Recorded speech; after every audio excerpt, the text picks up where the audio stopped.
between the number 6 ranked Vikings and your 9th ranked Riverhawks. Good sportsmanship is part of competition at Easton Valley.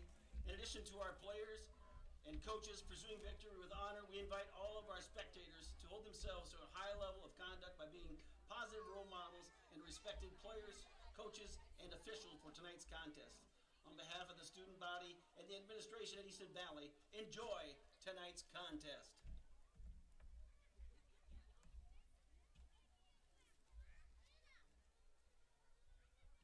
Ladies and gentlemen, at this time, we would ask that if you'd please rise and remove your hats for the playing of the national anthem. Please join in the playing of our national anthem performed this evening by Easton Valley's own Mason Edwards under the direction of Miss Jen Deemer.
Well done, Mason.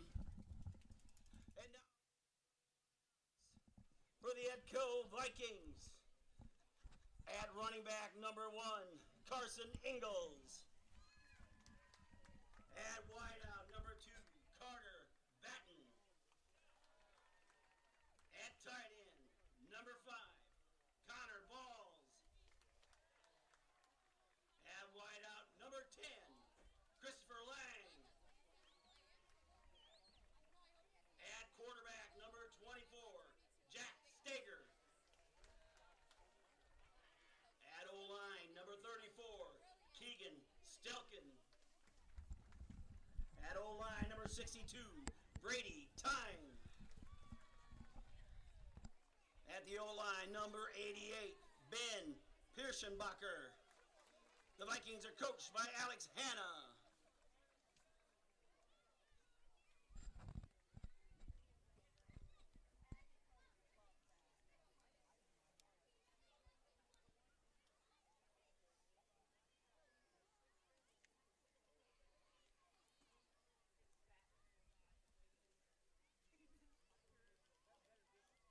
And now, leading your Easton Valley Riverhawks onto tonight's field is practice player of the week, junior Carter Graves, and the rest of your Easton Valley Riverhawks.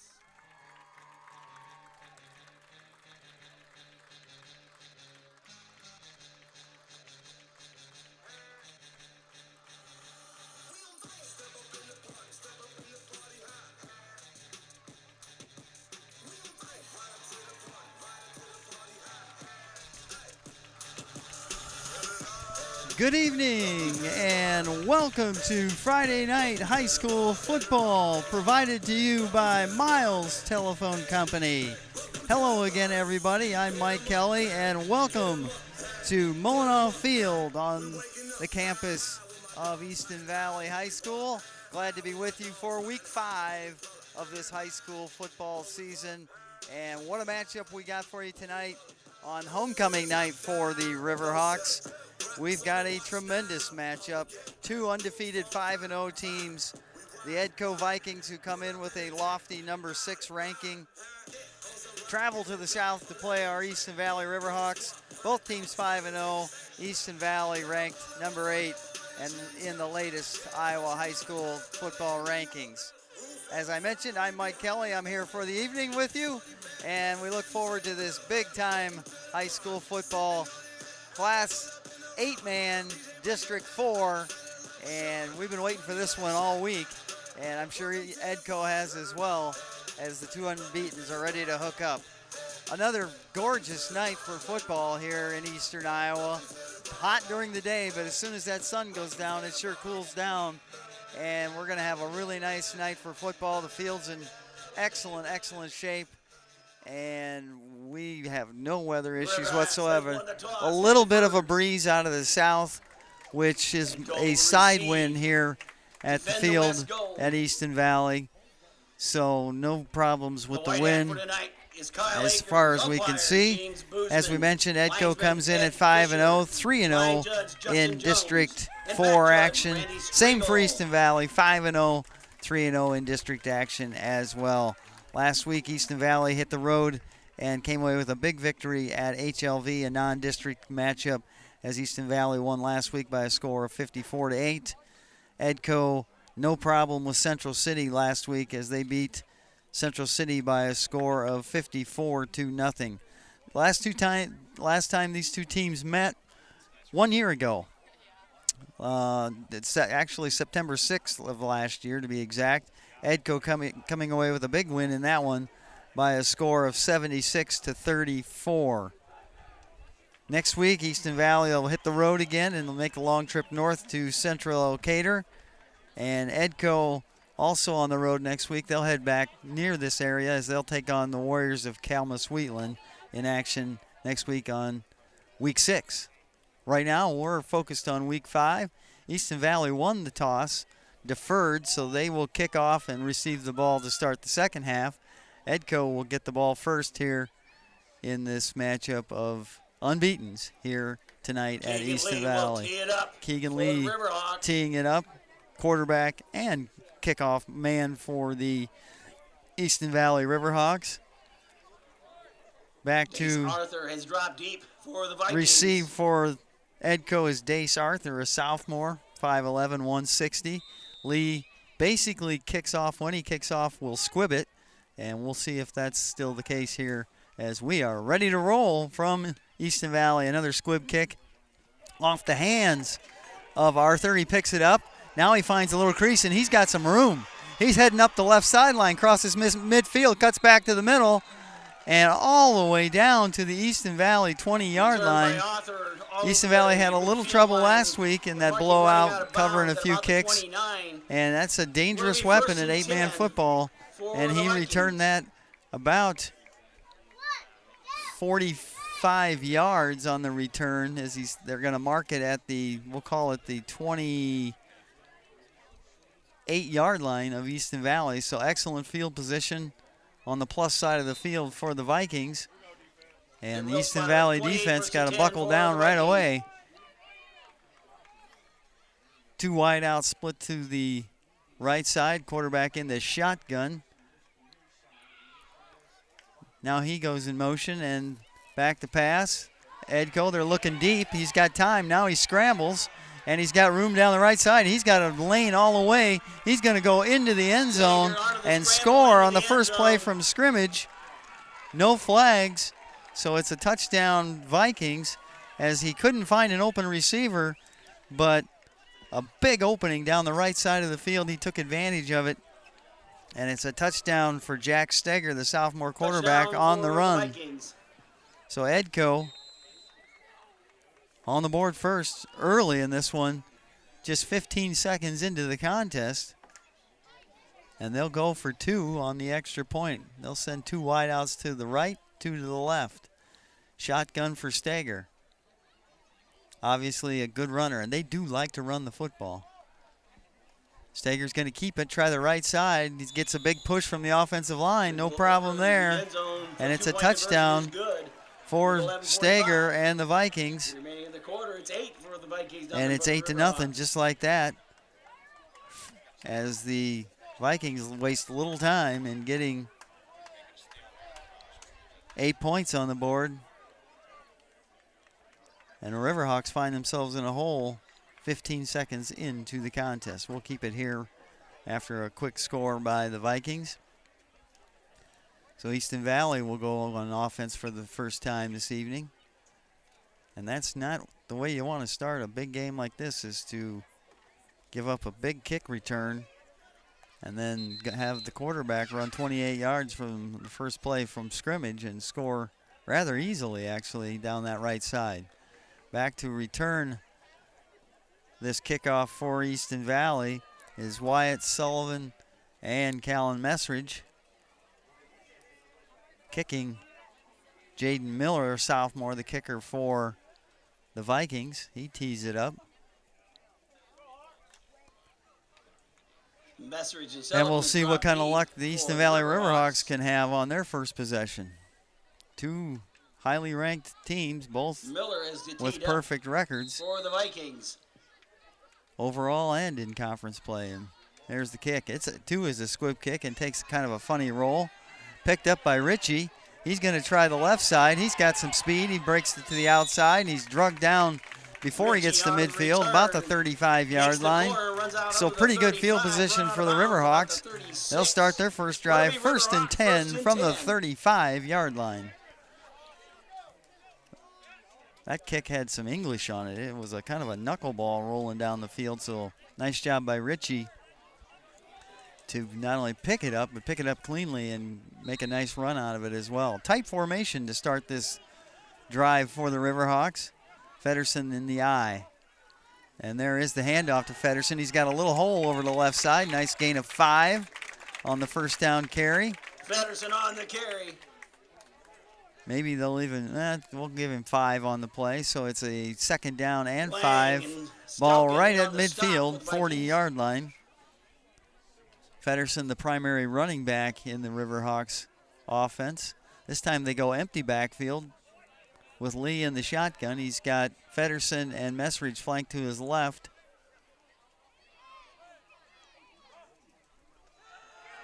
And he's in trouble. Now he rolls. He's got some room. He can run. And he's got a 1st down and more. He's still on his feet.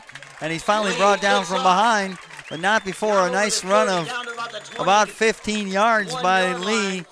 He got immediate pressure as he started to roll right out of the pocket, saw a lane and cut it back up into the middle and picked up a nice gain. We'll call it a 14-yard gain. Ingles was there and on the stop for the Vikings. 1st and 10 Riverhawks from the 21-yard line of Edco.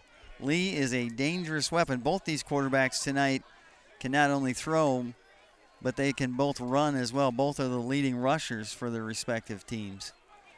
Another fairly tight formation. Feddersen and Messridge. Now Messridge goes in motion. Here's an option that way. Messridge gets the pitch. He's got it. He gets pretty good yardage down the left sideline. Allen on the option play, takes it inside the 15. Looks like he gets pushed out of bounds at about the 14-yard line, so that'll be a pickup of 7. That'll set up a 2nd down and 3 for the Riverhawks. It'll be 2nd down in a couple. 10:24 as he was knocked out. The clock will stop. For the Riverhawks. Left here in our first quarter. Homecoming tonight here at Easton Valley all weekend long. Parade this afternoon, pep rally. They have a big dance for the kids tomorrow night. Tight formation for the Riverhawks. There's a pitch to Messridge. He tucks it under. Now he's in trouble, and he's going to get mobbed back at the 20-yard line. So that play went nowhere. Messridge's been in the backfield. Nice job by the left side of that Viking defense as they stacked it up, and Messridge just had nowhere to go. He lost about 6 yards, and it'll bring up 3rd and 9 for the Riverhawks right at the 20-yard line. So probably a passing situation here for the Riverhawks. That offensive line will get tested here tonight as the Vikings, very good, very athletic, can play some defense. Tripp set out wide to the right side this time. Sullivan set out left. Back to pass is Lee. A quick pass over the middle. He's got Messridge. He tries to make some room. He's still on his feet. And a nice tackle in the open field brought down by number 7 by Arthur. Messridge did pick up positive yardage. He picked up about 5 yards. It's going to set up a 4th down and 4 from the 15. If you can tackle Messridge in the open field, you've done a good job because he is a tough guy to handle, particularly out in the flats. We'll see what Coach Irwin dials up here with an I formation. Feddersen in the backfield. Messridge back there with him. Lee's got it. He drops. Now he rolls right. He's looking. He's got Messridge open. He's got him. Messridge stays on his feet, although they say now he put a knee down. Slips down to a knee, but that's enough for a But he's got that first down. Nice safe pass play as Lee rolled to the right. Messridge in the flats, fairly open. Got him the ball. Got down to the 9-yard line. Had a little slip. The knee went down, but not before he picks up a first down. It's 1st and goal, Riverhawks from the 9-yard line. Clock running with 8:35 to go, first quarter. This time the Riverhawks come in with Messridge split to the left. Lee in the shotgun. He's got Feddersen and Sullivan to his right. Now Feddersen in motion to the left. Lee's going to keep it, and he's going to roll right. He cuts it back in. He's going to go into the end zone for a touchdown. Huge kick out blocked by number 2, Aiden Feddersen. Springs him in for the end zone. Touchdown! Touchdown, Riverhawks. So they matched that touchdown at the 8:17 mark on a 9-yard run for Lee. Now the Riverhawks will go for the 2-point conversion. These are going to be important tonight. If you give up a touchdown, you got to keep your head and keep playing defense and see if you can stop these 2-point runs for each team. Go for 2. 3 receivers set to the left side. Sullivan set out to the right side. Empty backfield for Lee. Here comes Messridge in motion now. He goes by Lee, comes back around him, and they fling it out to him. He's going to try to get to the end zone, and it's clogged up pretty good. He's fighting, but he's not going to get there. Pass no good. 2-point conversion is so good. And at the 8:17 mark here in the first quarter, our score is Edco 8, Easton Valley 6. We'll take a 30-second break, and we'll have more football right after this. Jesse Jepson at Jesse's Automotive and Mini Mart just off Highway 64 in Miles is passionate about solving your auto repair issues and providing repairs and maintenance that exceeds all expectations. From basic automotive maintenance like oil changes and tire service to more complex issues like brake repair and suspension issues, stop in at Jesse's Automotive and Mini Mart. They also have homemade lunch specials, snacks, and a lot of your favorite C-store items, along with gasoline. See you soon at Jesse's Automotive and Mini Mart in Miles. Find them on Facebook. Welcome back to Mullinoff Field here at Easton Valley. Mike Kelly along with you on this week 5 of high school football. Where do these Friday nights go? It's already week 5 in this season, and it's been a dandy so far, and we're going to have a good one here tonight as both teams score on their opening drives. Edco 6 plus the 2-point conversion. Riverhawks get a touchdown but unable to punch it in on the 2-point conversion, so it's Edco's 8, Easton Valley 6. Lee set to kick off, and we'll see if the Riverhawks can have a little bit better kick coverage. Lee has it teed up. Arthur is deep. This time around. He'll squib it again, I'm sure, and this time he punches it, and it's over the head of the intended kick returner, and it goes out of bounds. He did not touch it, to my knowledge. We'll see how they mark it. He jumped to try and catch it, but I don't think he touched it. And we'll see how they mark this. So it rolls out of bounds at about the 11. Maybe they did touch it. Touched by an Edco player. It was touched. So no penalty on the play. So it turns out to be a good kick for the Riverhawks, as it'll push the Vikings back to their own 11-yard line, and they'll have it 1st and 10 from the 11. He jumped to try and catch it. Then thought better of it, but his finger must have touched the ball, the official says. And Edco will start their second drive. Of course, their first drive was one play, 28 yards, as Steger, the quarterback, ran it in. And we'll see if the Riverhawks can contain him and this Edco offense.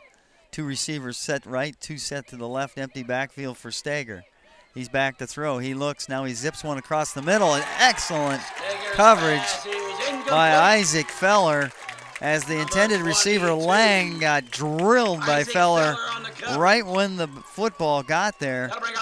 And you can't draw it up any better than that. Isaac Feller made contact at the exact same time as the ball, and no chance for the receiver to hang on, and that'll set up a 2nd and 10. as he just ran a little slant over the middle, but nice job by Feller. This time they'll again set twin receivers left and right. Empty backfield for Stager. He's got it. He's back to pass. He's in the pocket. He looks. Now he's going to roll, and he's in trouble, and I think it's a safety. Feddersen wrapped him up. And no, I think they're going to spot it. They're going to spot it at the 1-inch line. It can't get any closer to that orange line than what he did there. As Stager got in trouble, excellent coverage downfield by the Riverhawk defensive backfield. And Feddersen did not go for any of Stager's juke moves and wrapped him up and just about had a 2-point safety. It is about as close as you can get to that goal line. It'll set up a 3rd down and 20, so a big play here. Easton Valley wants to keep them at bay, make them punt out of their own end zone. Got to get some pressure on Stager. He's got it. He's going to roll left this time. He's going to throw deep. He's got a man wide open, but overthrows him. Stager's pass. Batten, Carter Batten, the wide receiver, senior receiver, 6'2", 170. Had a couple steps on the Riverhawk defender, but Stager just led him a little too far, and Easton Valley should come out of this with really good field position as the Vikings are going to have to punt from way back on their own end line of their end zone.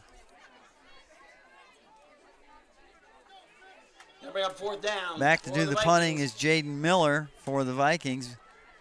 Messridge is back to get it, and it kind of goes off the side of his foot, and it's heading for the Riverhawk bench and rolls out of bounds at the 25-yard line.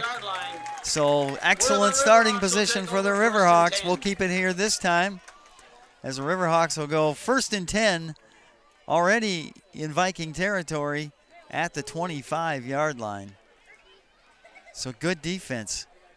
We talked a little bit about that last week. If you've got 8-man football and you can get some stops, you're going to have success. And the Riverhawks got that stop on that possession. So we'll see if they can take advantage and punch this into the end zone. They spotted at the 26. Tight formation. Lee out of the shotgun. He's got it. He's going to run it. He goes off right guard. Tries to drive those legs, get some extra yardage, moves the pile forward. Nice run. Initially not a lot there, but good leg drive and a good surge by that Easton Valley offensive line. Nice job up front by Feller, Bowling, and Graves as they got a good push, and Keegan Lee right behind him. Picked up 5 yards on it, so it'll be 2nd and 5. The ball now at the 21-yard line of Edco. 6:43 to go here in our first quarter.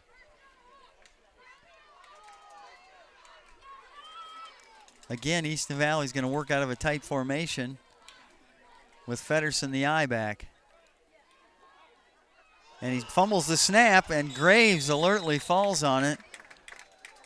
Snap recovered by Graves. So a little mishap on the snap between Graves and Lee. And Lee was fortunate that Graves saw the football and fell on it. 3rd down. Thank you, Eric. 3rd and 5, so no gain, no loss on the play. Clock continues to run. We're right at 6 minutes, halfway through this first quarter. As we move on here tonight, we'll look at the Riverhawk calendar for the upcoming week. Let you know what sporting events you can check out. Feddersen the eye back again. Lee under center. 3rd and 5. He's going to drop back. Here comes the pressure. He rolls to his left. He's going to look deep. He's got a man out there.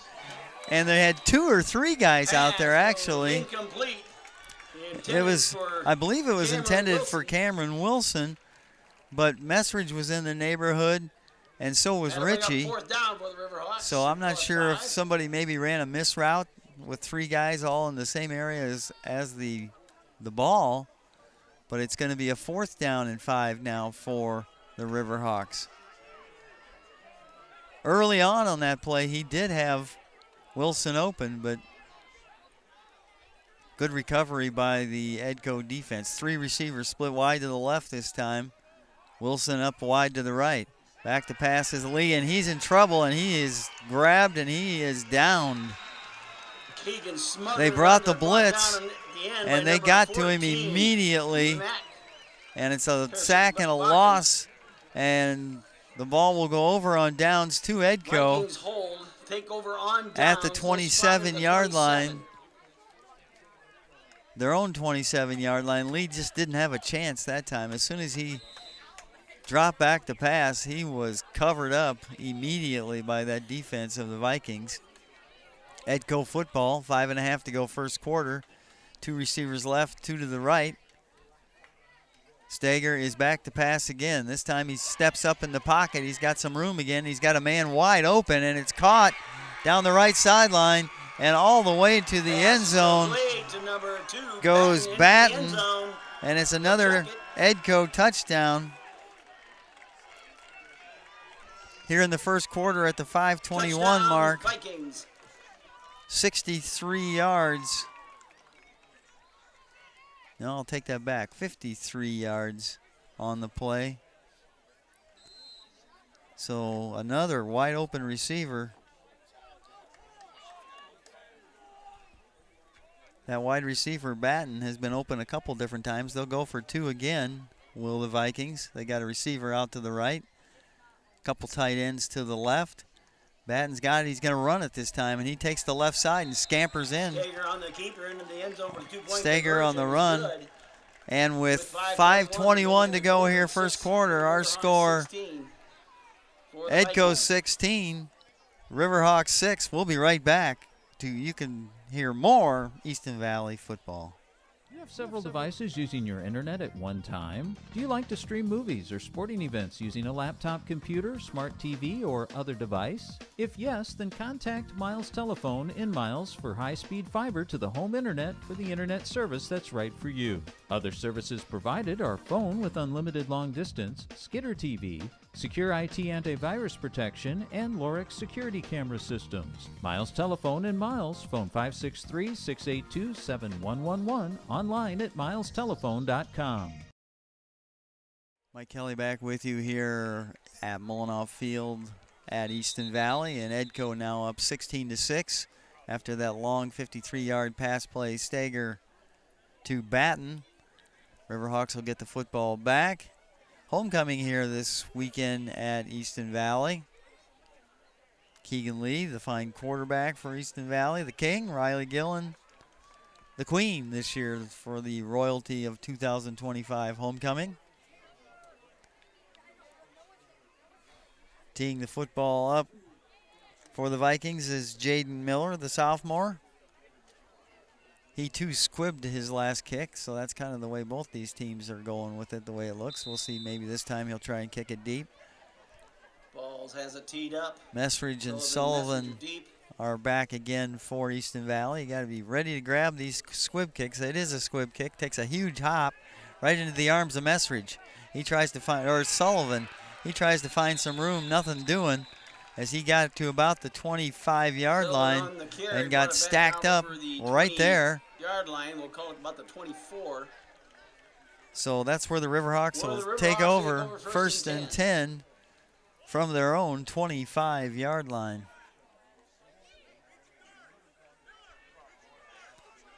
See if we can get something going offensively.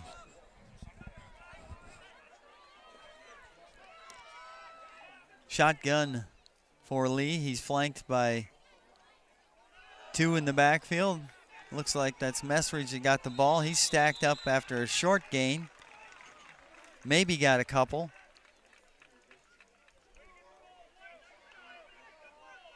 They'll spot it at the 27, a gain of, we'll call it 2. Makes a 2nd and 8 for the Riverhawks. Carry brought down by number 10, Christopher Lang.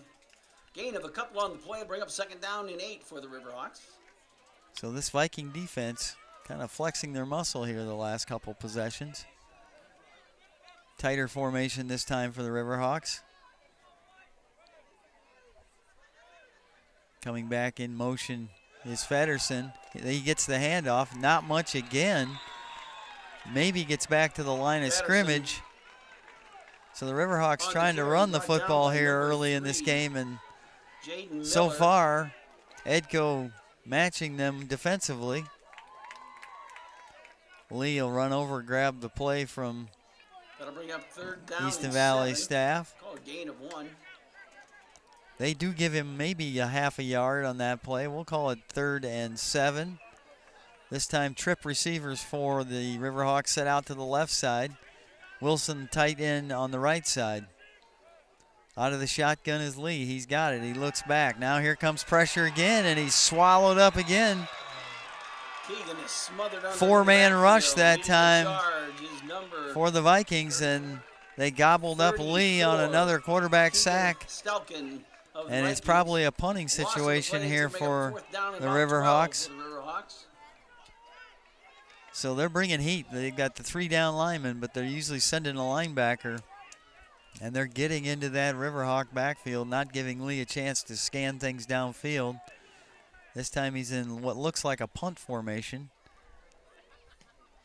And there is the punt. It's a pretty good one. Takes a little roll, and it'll roll dead at about the 22-yard line. Marked dead by Fred Messeridge Clemmy, at the punter for 22-yard Easton line. Valley, got a pretty good one off, so flips For the field Vikings, position. they'll take over 1st and 10 with And with 3:08 to go here, first quarter, we'll keep it here this time. Edco up 16-6. Now has it 1st and 10 from their own 22-yard line. And we'll see if that Easton Valley defense can buckle down here just a little bit. They're going to spread it again with twins to the left and to the right and a shotgun for Stager. 3-man rush for Easton Valley. They're going to go deep. They got a man out there again, and a good recovery that time by Sullivan defensively.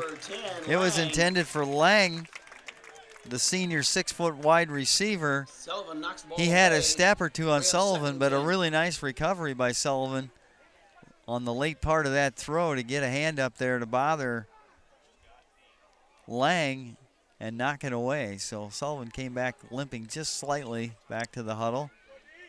3:03 to go first quarter. 2nd and 10. Edco's going to send 3 receivers to the right side. Tight end lined up on the left side. Back to throw is Stager. He pump fakes. Now he looks downfield.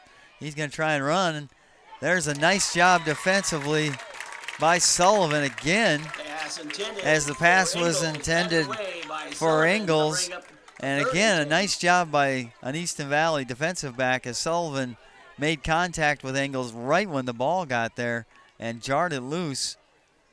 So it'll bring up a 3rd and 10 now for Edco. So far, it's been a case of the Edco receivers getting a step or two on their routes, but Easton Valley D-backs are doing a nice job of recovering late in the play and getting a hand up to knock the football away. 2 to the left, 2 to the right as far as receivers. Stager's going to keep it and run right up the middle, and right there So, is Boff Stager Bowling. on the carry, met immediately by Blake Bowling. in the Bowling hole. read that That's play gonna bring up really 4th well, down and call it as that 7. was a run the whole way. He had this, the field was spread, the formation was, but there was no trick play whatsoever there. As he took the snap, he was going past the left guard, but Blake Bowling said, "No, you're not," and made a nice play defensively. Brings up a 4th down, and we'll see what's going on here. It looks like a punt formation for Edco. So this 8-man football is unusual to see this many punts already in the first quarter. Low snap, but he got it away. It's a low punt. Messeridge is going to go over and take a look. Now he'll field it and try and make a move or two. Tries to spin out of a tackle, but a nice downfield tackle Messeridge on that the time return, by brought down Connor number Balls. 5, Connor Ball. And Riverhawks will take over. Riverhawks 1st will and take 10. over 1st and 10, much like Edco did on their last They'll spot at the possession. It's 22-yard 1st and line. 10 from the 22-yard line with 2:09 to go here first quarter. 16-6, Edco up here in the first quarter of action. Easton Valley's going to try and get something going offensively this time. Ritchie's going to go wide to the right. He's got Messeridge and Feddersen out there with him. Empty backfield with Lee. He's got it. He zips one over to Ritchie, and he's unable to hang on. Intended for Ritchie. Looked like one of those cases of maybe he was looking upfield before he gathered the ball in, and that happens a lot on those quick wide receiver screens. You want to see what's upfield, but first you got to catch the ball, and sometimes that can happen, and it did that time. So incomplete pass makes it 2nd down and 10 from the 22. Tighter formation this time for the Riverhawks. Still an empty backfield for Lee. He's going to roll to his right, see if he can find some room, and he's got some room. Breaks it to the right side. It's a foot race. Lee down the field. He will go all the way for a Riverhawk touchdown. No flags. Touchdown, Riverhawks!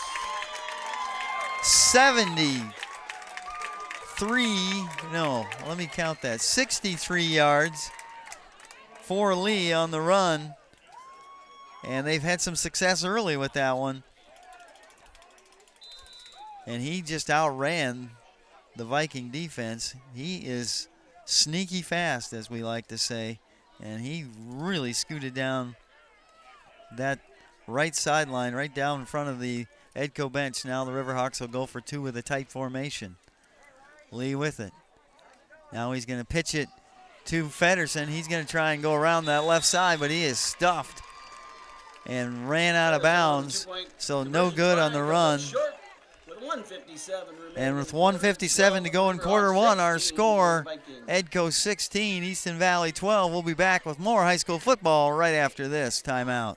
Total Dimensions Therapy and Wellness PLC, located inside Cookie's Tanning and Fitness, specializes in red light therapy, instrument-assisted soft tissue mobilization, and kinesiotaping. Seeking treatment early will prevent further injury and keep your pain from turning into a chronic issue. Contact Missy Wilson, physical therapist and certified light therapist at Total Dimension Therapy and Wellness PLC, located inside Cookie's Tanning and Fitness, 105 First Avenue Northwest in Preston. Phone 563-689-4912 to schedule an appointment today. Mike Kelly back with you here from Easton Valley. The Riverhawks again on the board. So far, each team has scored 2 touchdowns. The difference in the game, Edco's gotten their 2-point conversions. Riverhawks have not, so we are at 16-12 Edco, with Easton Valley about to kick off. 1:57 to go here first quarter. Jay Miller deep. Lee has it teed up. Miller back to receive, and Lee probably with that patented squib kick, and that's what we got. Fielded cleanly that time, and the runner is tripped up as he crossed the 35. Carter, it was Batten on the return. The wide receiver, Messridge, just got a hold of his foot and tripped him up. But he got to the 37, and that's where the Vikings will take over first and 10 here with 1:54 left in the first quarter. So it's kind of unusual with the Easton Valley offense so far. Lee's had some room to run when he rolls left or right, but on standard run plays, they've really been unable to get anything going. Maybe that'll change here as the game progresses. 2 wideouts left, 2 right. Steger back to throw. He looks right. He zips one down the middle, and it's complete, and breaking a tackle and into the end zone. Pass is complete. Into the end zone for a 43-yard touchdown pass.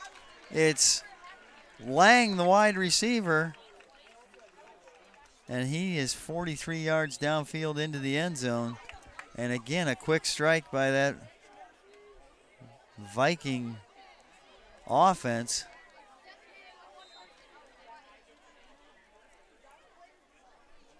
And they'll go for 2 again. See if the Riverhawks can get a stop on one of these 2-point conversions. Really nice throw that time by Steger, the quarterback, as he had some zip on that ball. Vikings stack the line of scrimmage. They'll send 1 wide receiver out to the right. And this time it's stuffed at the line of scrimmage. It was a direct snap to Lang this time. And Isaac Feller said, no, you don't, and made the stop. So with 1:45 to go, we'll keep it here after that quick score. 1:45 to go first quarter. It's now 22-12. Vikings in the lead. Of course, next week, the Riverhawks will travel up to Central Elkader. We are working on that right now, I've been told, as far as trying to see if we will have that here on the live stream provided to you by Miles Telephone Company. 2 weeks from now, we will have that game right here as Calamus Wheatland comes a-calling. So we'll let you know, hopefully early this coming week, whether or not we will have that football game for you next week up at Central Locator. So stay tuned, I guess you might say. Check the Miles Telephone Company website, and we will let you know as soon as we know on that. So again, another kickoff. We haven't played a full quarter, and we've already got 34 points on the board combined by both teams. Again, Jaden Miller to kick off, the sophomore, with Messridge and Sullivan teed up. back deep to receive for the Riverhawks. Message are deep. Edco, too, has been squib kicking thus far. We'll see what he's up to this time. Again, yeah, kind of a funny roll on that one, and it goes between the legs, and Sullivan has to fall on it.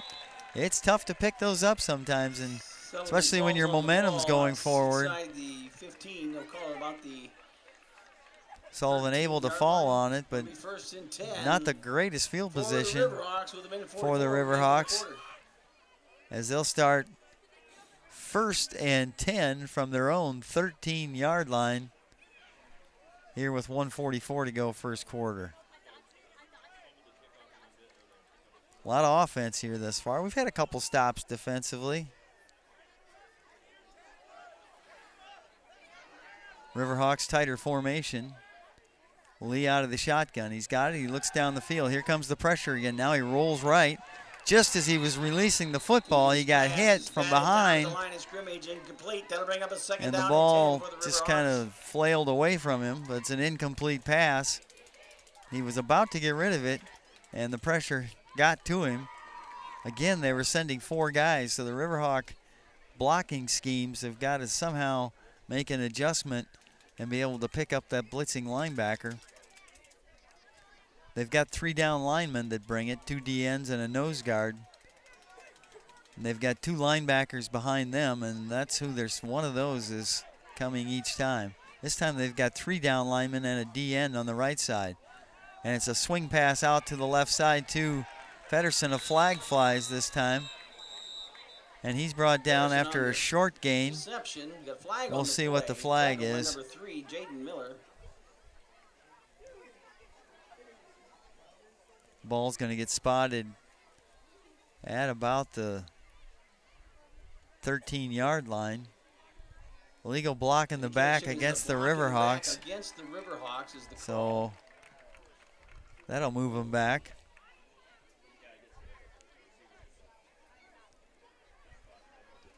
We'll see where they spot the ball. 1:35 to go first quarter. And they're going to spot the ball at the just outside the 6-yard line, where it'll be second down and about 17 or 18 for the Riverhawks. So second and 15. Kind of back in the shadows of their own end zone. Tight formation. Got 4 receivers, but they're all close up on the line of scrimmage. Now some movement. It looks like Messridge kind of flinched a little bit, and that's another penalty against the Riverhawks. That'll go half the distance to the goal line and push the ball back to just outside around the 3-yard line. So the Riverhawks kind of going the wrong way right now. Spotted at the 3. They'll wind the clock. 1:12. So now we got a second down and about 20. So tough place on the field to be for Easton Valley. Lee back. Here comes that pressure. He flings one out to Ritchie, and he is hit immediately. They're going to spot it up around the 5. He was pushed back. But a short gain. And you may have to see one of those rollout passes here again. For the Riverhawks. Number 1, it's a little safer. And number 2, that seems to be the play that's given the Riverhawks some success here in this first quarter. Clock is running with 35 seconds to go. We'll call it 3rd down and 19 from the 5-yard line, so not a very good spot to be. Lee's going to go right under center this time. now another whistle and a timeout called by Edco. Timeout again for the Vikings. Edco did not like what they saw at all. And out from the sideline came their coach, Alex Hanna, and he got a timeout. So something's in the alignment he did not like. There's some other area teams in action tonight. Northeast is traveling down Highway 30 to meet Lisbon. Comanche is home to take on MFL Marmac. Bellevue, a very good Bellevue Comets team, is on the road against a very good Alburnett team. That'll be an interesting score to check on. Davenport Assumption is at Maquoketa for Maquoketa's homecoming tonight. DeWitt is at Dubuque Wahlert. And Clinton, a much improved team this year, and they are home tonight taking on Davenport North. So that's where some of the other area teams are tonight and who they are matched up against. Right here, with 22 seconds left in the first quarter, it's 22-12, Edco in the lead. And a very tough situation here for Easton Valley after that timeout with a 3rd down and 18 from their own 5-yard line. And again, they're going to go a tight formation with Lee directly under the center. Fedderson's in the eye in the backfield. Lee back to pass. He's in his own end zone. Now he rolls to his right. Throws, got an open man. And again, another receiver slips as it was Wilson, the intended receiver. He was open, but he wasn't anywhere close to getting first down yardage. Pass goes incomplete. Bring up a 4th down and 18 for the Riverhawks. And they'll have to try and do the best they can by punting it out of there. Fred Clemmy back in the game to do the punting for the Riverhawks. Nobody back to return for Edco, so they're going to bring some heat the way it looks. Fred's going to have to get rid of this in a hurry. And it's blocked. And it's in the end zone. And it's a touchdown for Edco on the block punt. They brought the heat. And Clemmy never had a chance that time. And with 12 seconds left in the first quarter, Edco again on the scoreboard off the block punt.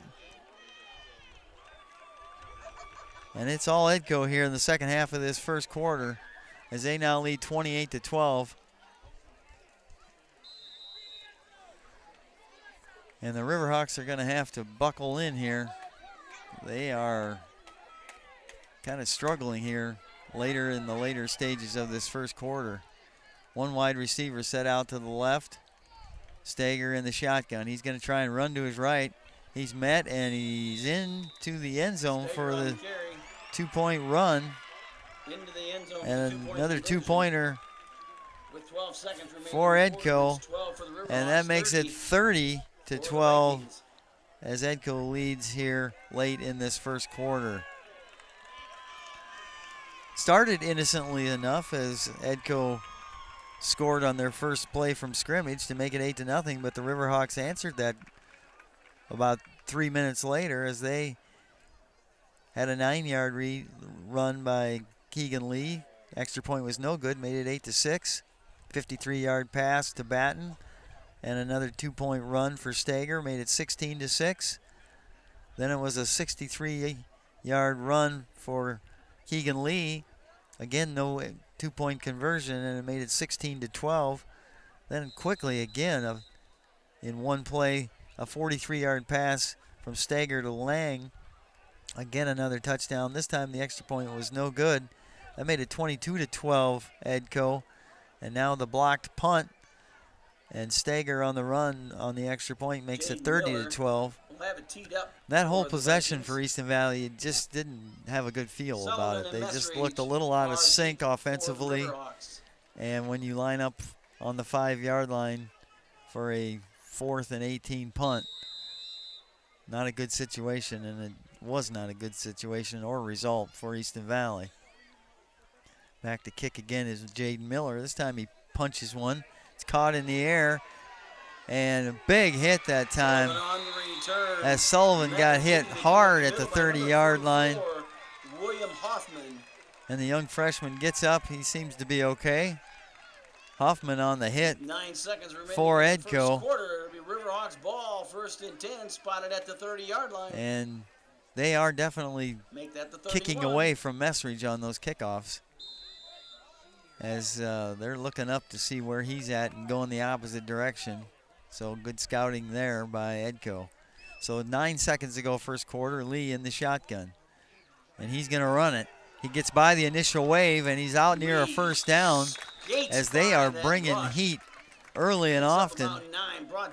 And that time Keegan Lee ran right by it. That's your quarter. Did not quite get a first down. He's about a foot short. So when we start the second quarter, it'll be 2nd and 1 for the Riverhawks. And our score after the end of this first quarter is Edco 30, Easton Valley 12. We'll be back with the second quarter on this homecoming night right after this timeout.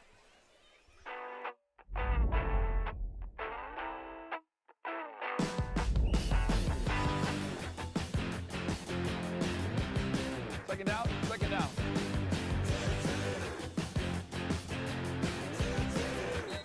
Try it. I think you really like it. I tried it, and so here I am 17 years later. I love it.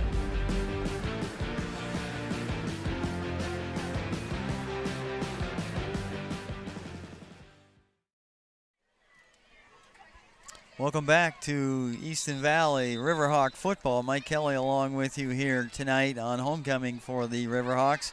So far hasn't gone as planned here in the football game for the Riverhawks as they trail Edco by a score of 30-12.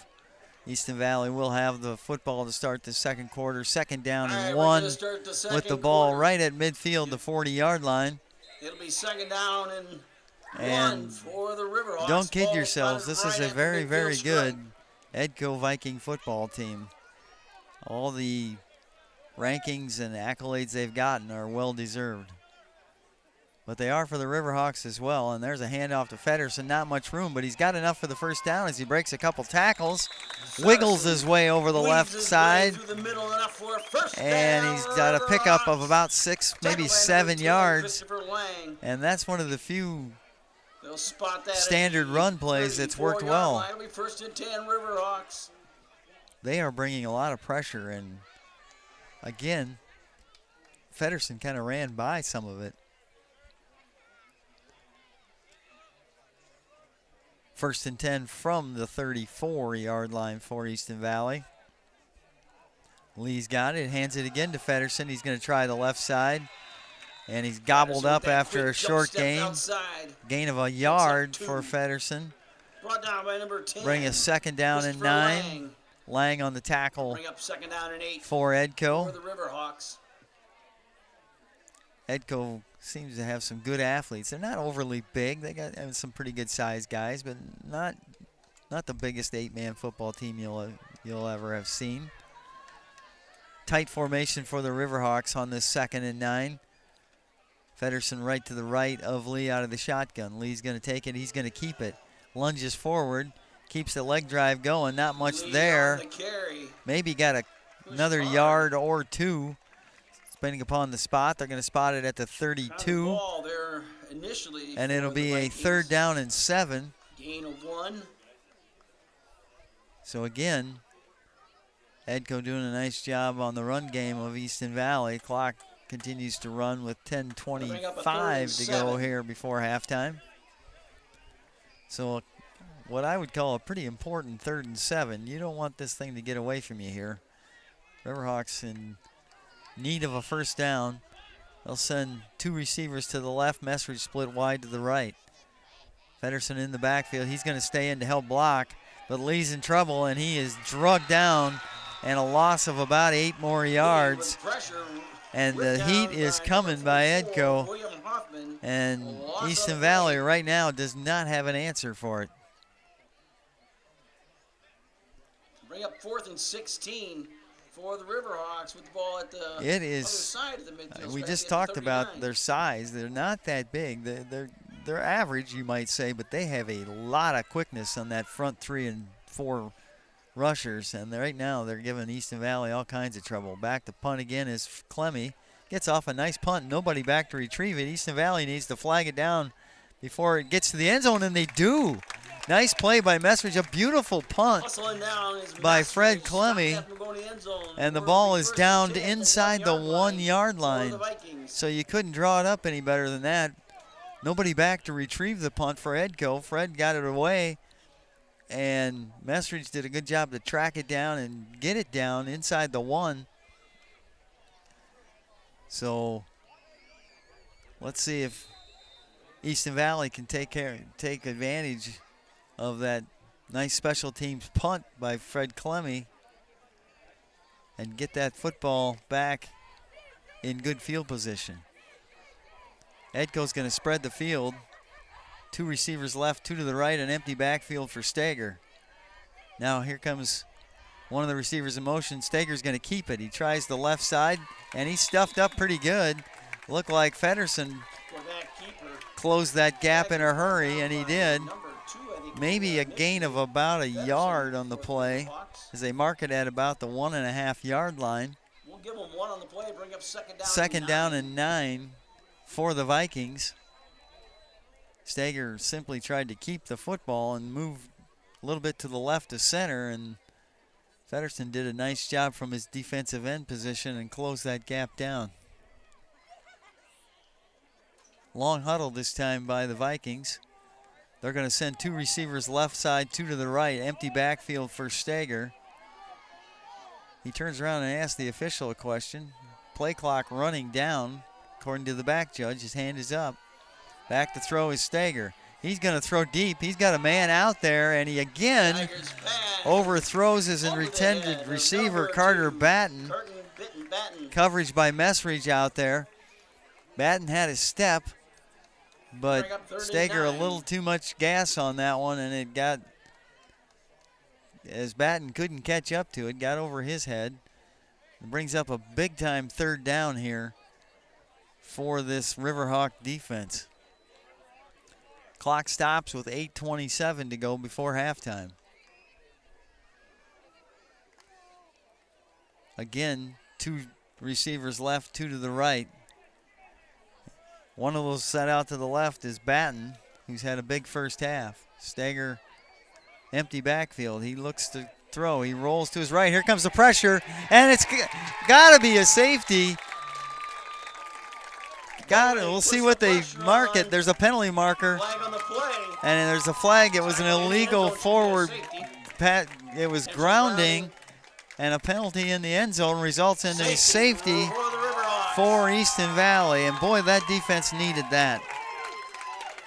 And 2 points on the board for the Riverhawks, as Stager just did whatever he could to try and get rid of it. And you can't do that without an intended receiver around, as there was about 2 or 3 Riverhawks there wrapping him up. And that makes the score 30-14. And the Riverhawks, of course, will, after the safety, will get the football.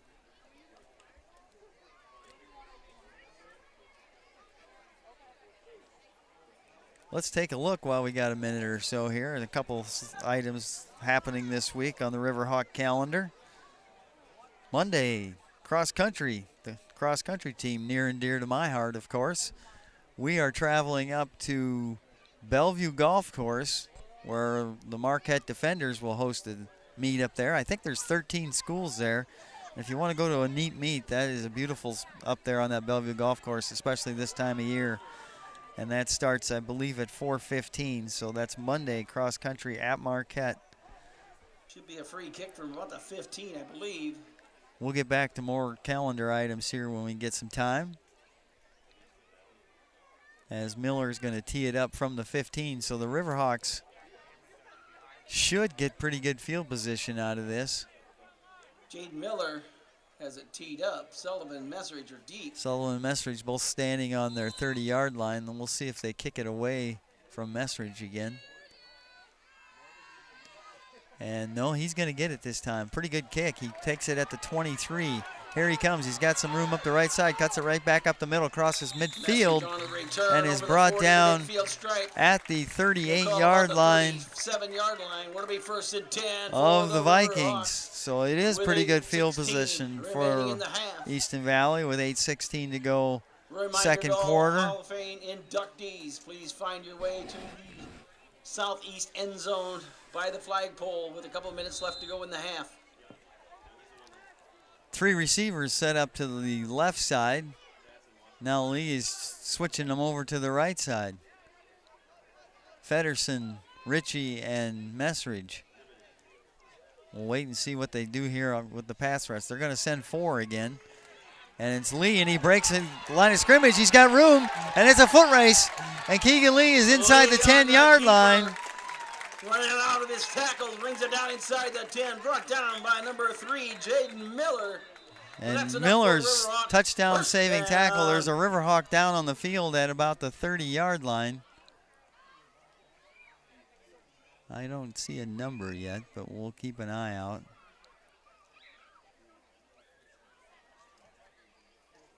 We'll keep it here for the moment.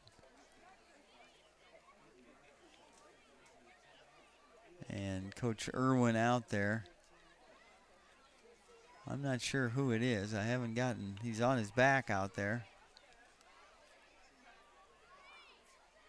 Why don't we take a 30-second break, and we'll do that. It's 30-14 Edco with 8:08 to go second quarter. We'll take 30 seconds, and we'll be back right after this.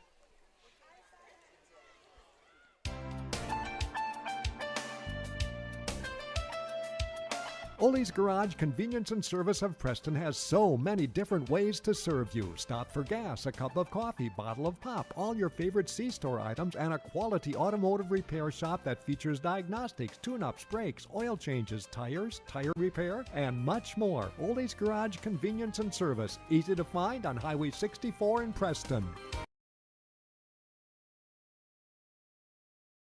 Mullinoff Field on homecoming. And looks like it's Blake Bowling, and he's up on his feet. Limping a little, but all in all, looks pretty good coming off the field. So hopefully he's okay. So they'll find somebody to plug in his hole. He's up front on the line of scrimmage. But he's moving pretty good. I mean, he's walking off slowly, but not much of a limp. Coach Irwin's going to set him over on the bench, and they'll take a look at him. In the meantime, we've got a first and goal for the Riverhawks from the Edco Viking 10-yard line.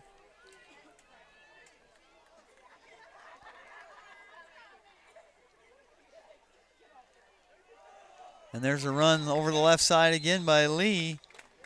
And they'll work that left side because Bowling was on the guard on the right side, so they've got Isaac Feller and Graves on that side, and I'm sure they're going to keep working that. He picked up 4 on the carry, brings up a second and goal from the 6 with the clock running and 7:45 to go here in the second quarter. Lee gets the play from the Riverhawk bench. And to get this safety, if they could punch it in here, it would be big in this football game. Lee's in an empty backfield. He's got it. He's going to keep it, and he's going nowhere this time. No, he escapes. I don't know how he got out of there. Now he's going to look to throw. There's a flag on the field. He's getting his shirt ripped off. And they finally bring him down. Initially, they had him gobbled up, and he somehow got out of there. The penalty is a block in the back on the Riverhawks, so that'll push them back. But I'm not sure how he got out of there. When he did get out of there, I don't know if he meant to roll to his right. He kind of got thrown to his right and was able to somehow stay on his feet, got his head back up. Move the ball back to the So with that, they'll call it a sack. He's 14-yard line. Thrown down at the 14-yard line. It's third and goal for the Riverhawks from the 14. And we'll see as the penalty was declined. And we'll see what Easton Valley comes up with here. Lee out of the shotgun. There's the drop back. He looks. He's going to throw into the end zone, and it's intended for Messridge. And a flag flies in the end zone, and we might have pass interference. And if so, that'll set up things nicely for the Riverhawks. Lee under pressure again. It is pass interference on the Vikings. He saw Messridge cutting right down through the middle of the end zone. Not bad coverage by the Vikings, but he was able to pin it through there. So that'll take the ball into the 7-yard line. And half the distance to the goal will make it 3rd and goal from the 7-yard line. So a little more manageable 3rd down and goal this time for the Riverhawks. 3 receivers to the right side. Lee's got it. He's looking left, but he underthrows Messridge. Messridge running just a short out pattern over on that left side. That's going to bring up a 4th and goal for the Riverhawks. And the ball was a little underthrown. That's a tough pass to make. Throwing across your body, moving left when you're a right-handed quarterback. And he just couldn't get enough on it. It was pretty good coverage anyway by the Vikings. He had to throw it to that outside shoulder of Messridge to keep it away from the defender. Just didn't get enough on it. So it brings up a 4th down and goal from the 7-yard line. 6:51 to go, second quarter. We'll see what the Riverhawks dial up on this 4th down. Tighter formation, Lee out of the shotgun. He's got it. He's going to look into the end zone. He does. He throws and knocked away in the last second. Intended for Messridge, but a nice defensive play by Dace Arthur as he just got a piece of it before it was going into the breadbasket of Messridge. And the Riverhawks will give up the ball on downs at the 7-yard line. So a tough break that time by Easton Valley. Not a bad throw, just a good defensive play by Arthur of Edco. Keeps the score at 30-14, and that's where the Easton Valley defense needs to keep it right now at 30-14. Twins to the left and the right of Stager. Easton Valley brings the heat. Here comes Stager on the run. He's gobbled up by Fedderson Stager on the carry, and Graves. Fedderson and Graves. So he got about 4, maybe. Gain of 4 on the play to bring up Yeah, we'll call it 6 4, maybe 5. Vikings. 2nd and 6. 6:25 to go here before halftime. So the defense is kind of settling in here just a little bit in this second quarter.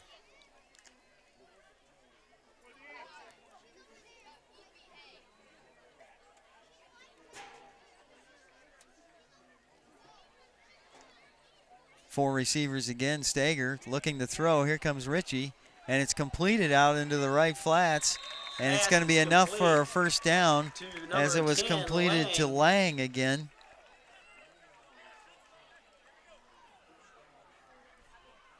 And it's a 1st down for the Vikings.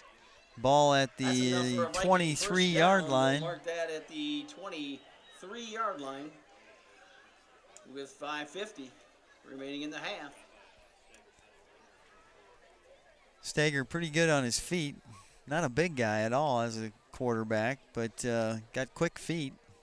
And he's by far their leading rusher on the season, as he, coming into this game, had rushed for 507 yards, averaging 11 yards a carry. Now some movement on the left side by the Vikings, as the left guard, Stelkin, Keegan Stelkin, a sophomore, lifted that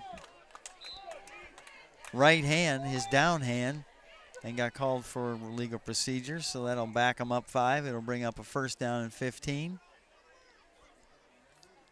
Clock running with 5:12 to go here, first quarter or second quarter. They like this formation, 2 wide receivers left and 2 to the right. They do a lot of different things out of it as well. There's the snap. Stager back to throw. He's going to pump fake. Now he lets it go. He's got a man wide open, and he dropped it. Stager's pass. Lang dropped it as he was wide open down around the Easton Valley 25-yard line. And the Riverhawks get a break there, as that could have been a long, long touchdown pass. Instead, as it goes as a long, long incompletion. For the Vikings. Makes it 2nd and 15, and you got to believe they'll come back to that play before the night's over.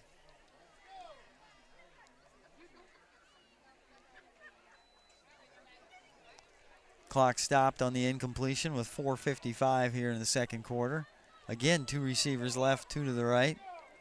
Stager in the shotgun empty backfield. He's going to zip one out, and it's knocked down at the line of scrimmage by Aiden Feddersen. Batted down by Feddersen. Nice job by Feddersen. I kind of had my eye on him the whole time that play, and he read that quarterback's eyes and got those hands up and got a big old paw on that thing to knock it down. Excellent defensive play by Feddersen. That'll make it 3rd and 15 for the Vikings. The ball's still at their own at their own 18-yard line. So a big play here for the Easton Valley defense.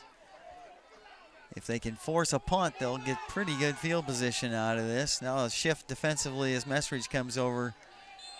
And a whistle and I think maybe a delay of game. And it is. So that'll move the Vikings back 5 more yards and make it 3rd down and 20. And they'll have it back on their own 13-yard line. That'll bring up 3rd down and 20 for the Vikings. Makes this 3rd down a little tougher to get. And this is where you want to make sure you get some pressure on that quarterback to make him throw it before he wants to. Don't give those receivers a chance to get downfield. Get some heat on him. Stager looks over the field.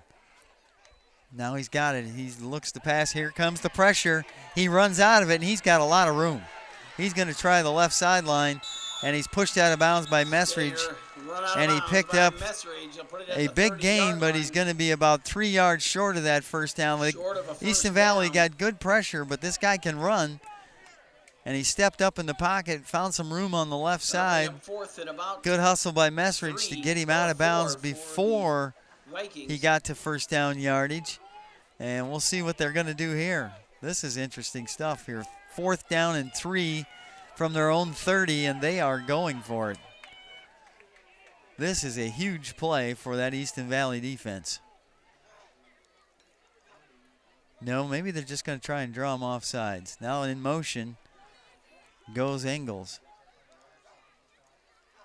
They're trying to get Easton Valley to jump, and now a timeout's going to be called by Edco. Timeout, Vikings. We'll take a 30-second break with 4:23 to go second quarter. It is Edco 30, Easton Valley 14. We'll be right back. Sportsmanship starts with us. As a student athlete, I need to model good behavior and represent my school appropriately. That means respecting my teammates, coaches, opponents, the officials, and fans. If I do that, so will others, and being a good sport becomes a way of life. To all of Iowa's student athletes getting ready to compete, remember, sportsmanship starts with us.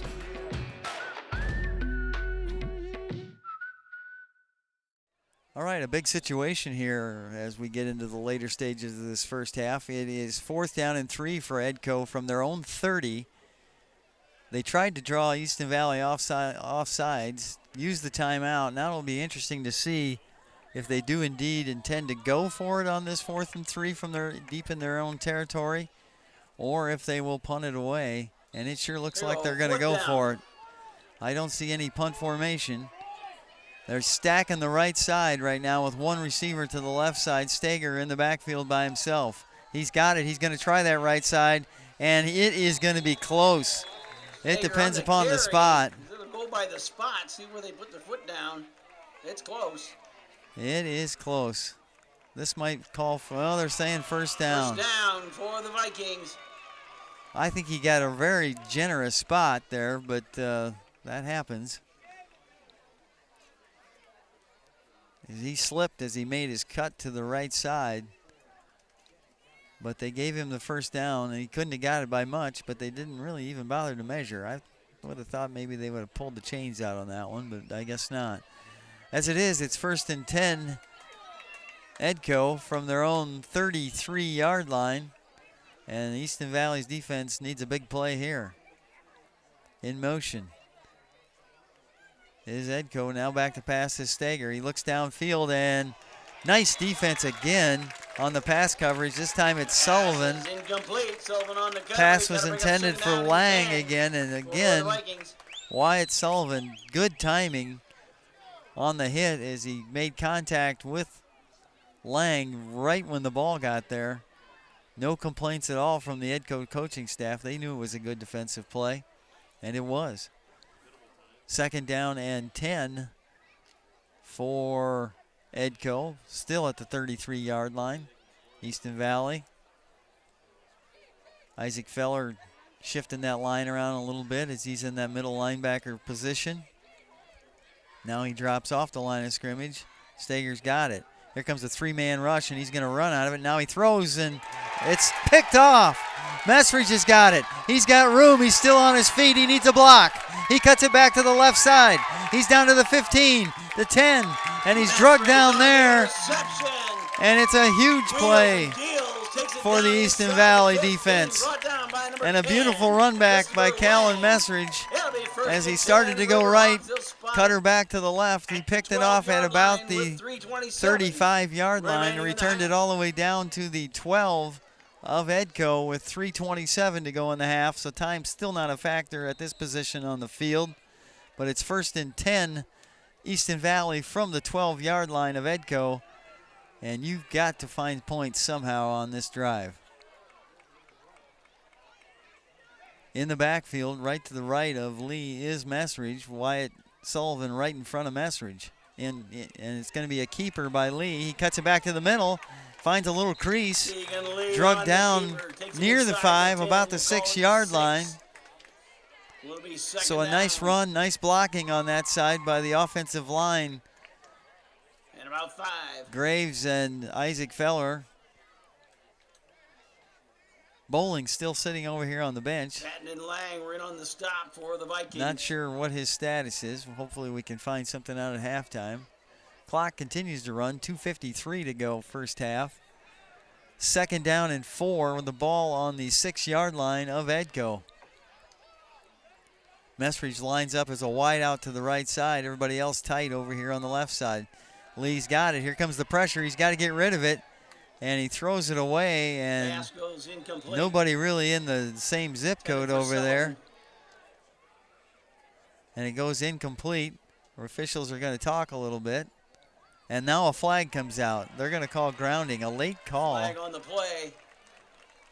Potential grounding. But I can kind of see it. There really wasn't anybody over there. And they're going to mark it off against Easton Valley.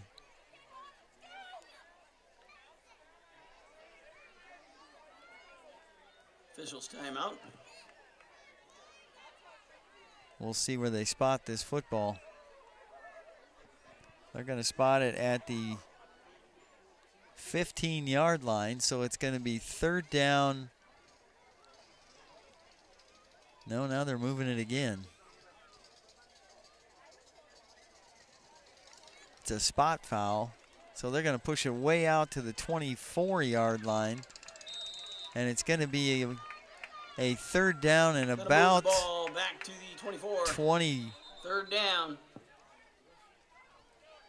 3rd down and about 22 yards to go. Now the officials talk something else over as they talk to Coach Irwin to kind of get him on the same page that they are. The white hat is over here, and he's talking. Coach Irwin says, I got my answer. We're good. Easton Valley lines up with twin receivers left and right. They've got to get some pass protection. There's 4 men up on the line of scrimmage for the Vikings. Here comes the heat. It's a quick screen pass to Messridge. He's going to try the middle. He's got some room. He's going to score a touchdown. It is a touchdown. A quick jailbreak screen over the middle to Messridge, and he takes it to the house for a 24-yard touchdown pass. And boy, did Easton Valley need that one after getting that excellent field position. 2:18 mark here in the 2nd quarter. And Messridge takes it in for Easton Valley. Excellent run as he cut back to the middle. Now we'll see what we can do about this extra point. They line up in a tight formation this time. Lee, snap goes over his head, and it's kicked backwards. He just needs to fall on it. And flag flies down. Flag on the play. It'll be an illegal kick. That'll be declined as Keegan kicked the ball to keep them from picking it up. As it is, Easton Valley gets a touchdown, 6 points on the board to make it 30-20. We'll take a break and be back in 30 seconds with more Easton Valley football. Jesse Jepson at Jesse's Automotive and Mini Mart just off Highway 64 in Miles is passionate about solving your auto repair issues and providing repairs and maintenance that exceeds all expectations. From basic automotive maintenance like oil changes and tire service to more complex issues like brake repair and suspension issues, stop in at Jesse's Automotive and Mini Mart. They also have homemade lunch specials, snacks, and a lot of your favorite C-store items, along with gasoline. See you soon at Jesse's Automotive and Mini Mart in Miles. Find them on Facebook. Welcome back. Mike Kelly with you here tonight at Easton Valley on Homecoming 2025. Easton Valley gets a 24-yard touchdown pass from Keegan Lee to Callan Mestridge and gets on the board. Extra point no good, but we are at 30-20 here in this football game. Lee's going to tee it up, kick it off. Back to the Vikings. He'll do his squib kick, and the Vikings will have 2 minutes and 18 seconds or thereabouts to do something with it. Lee squibs it down the field, and it takes a big hop, and the receiver will be immediately tackled by Callan Messridge. Good coverage by Messridge. Batten had it, but nowhere to go. And the Vikings will take over first and 10 from their own 30-yard line, with 2:17 to go here in the first half. So we've seen some good offense, we've seen some good defense, some pretty good special teams. And the end result at this point is Edco up 30-20. They'll line up those twins left and right as they do a lot. Steger in the backfield by himself. He's got it. He slings a pass out, and it's incomplete. He just tried to make a quick pass to his left to Jaden Miller, the sophomore wideout. Wasn't a very good pass. He kind of threw a two-handed chest pass, if you're a basketball fan, over that way, and it was low and down by the feet of Miller, and he was unable to hang on. It goes incomplete. Brings up a second down and 10 from the 30-yard line.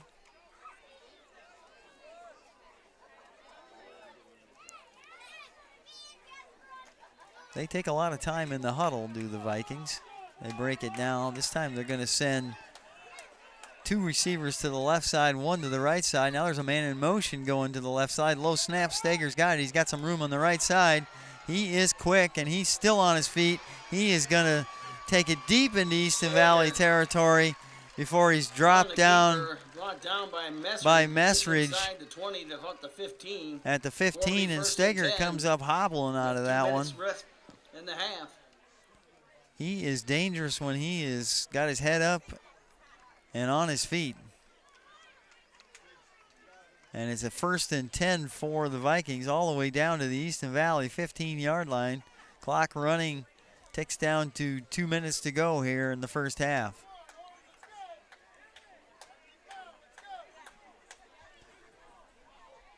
So the pressure on the Easton Valley defense. Steger, again, we mentioned it. He averages 11 yards per carry, and you can definitely see why and how. He's back to pass again. He's going to look into the end zone. He throws it up. Good coverage by Keegan Lee as he knocked it away. Good sportsmanship as he helped up Arthur, the receiver. Arthur kind of gets up limping a little bit. I don't know if that's a cramp or if he got hit pretty good in the lower body and down by the knee. I take that back. That's Batten that's hobbling a little bit. As it goes, it's an incomplete pass. 2nd down and 10. Ball still at the 15-yard line of Easton Valley with 1:35 to go in the first half.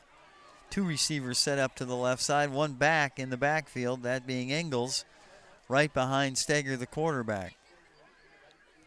In motion goes Lang. Handoff goes to Ingalls. On the carry. Wiggles his way down inside the 10-yard line, down to about the 9. Pickup of 6. 10, they'll mark it at the 9. It'll be 3rd down. Brings up a 3rd down and 4. Clock continues to run with 1:15 to go first half.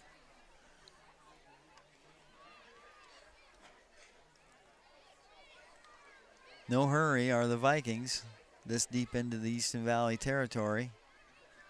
Got a timeout in their back pocket.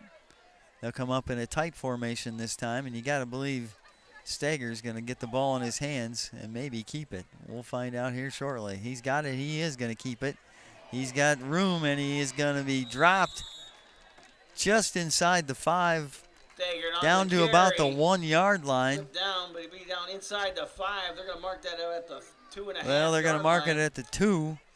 Clock continues to run. First down for the Vikings. So first and goal for the Vikings from the Easton Valley 2-yard line. Clock running down to 35 seconds to go. So they're going to wind this thing all the way down. A lot of confidence in their offense to punch it in. It continues to run. 23 seconds to go in the half. 2 receivers, 1 split left, 1 split to the right. In the backfield is Ingalls. Steger's got it. He's going to hand it to Ingalls, and he is into the end zone for a touchdown. 2-yard run for Ingalls. Touchdown for the Vikings with 11 seconds left in the half. And they'll again go for 2 with just 11 seconds left in the first half. Made the score 36-20 pending the extra point. They split Jaden Miller out to the left. 3 wide receivers grouped right off the line of scrimmage. And Steger's got it, and he is in trouble from the very get-go as it's a nice play by Messridge, and he throws him for a loss. And it's no good. With the 11 seconds we have left in the half, it is Edco 36, Easton Valley 20. We'll keep it here with just the 11 seconds. A couple other items we were going to mention in our Riverhawk calendar. We talked about cross-country Monday at Marquette, volleyball at Lisbon on Thursday of this coming week. Also on Thursday, the cross-country team, again, another busy week. They will run in DeWitt at the Grace Lutheran Park right there on the intersection of 30 and 61. That's a big meet with about 20 teams. And then Friday, we mentioned it already, but we're back to football as the Riverhawks travel up north to take on Central Locator, a very good Central Locator team. So hopefully they can go up happy with a win this week, but they got work to do as they trail right now 36-20 to the Edco Vikings. Edco as good as advertised, coming in with that lofty number 6 ranking. They're number 5 on the power index in 8-man, depending upon how you want to look at it. Riverhawks number 9 ranked, but number 8 on the power index. So they'll probably squib it down the field, and they do kick deep. And here we go. It's Isaac Feller with the football. He's got some room, and he's finally shoved out of bounds. Good return by Feller as he gets all the way out to the 36-yard line on the return with 5 seconds to go in the half. We'll see how the Riverhawks want to play this, if they're feeling like they got something up their sleeve or if they're just going to run out this half. Lee gets a play from the Riverhawk bench.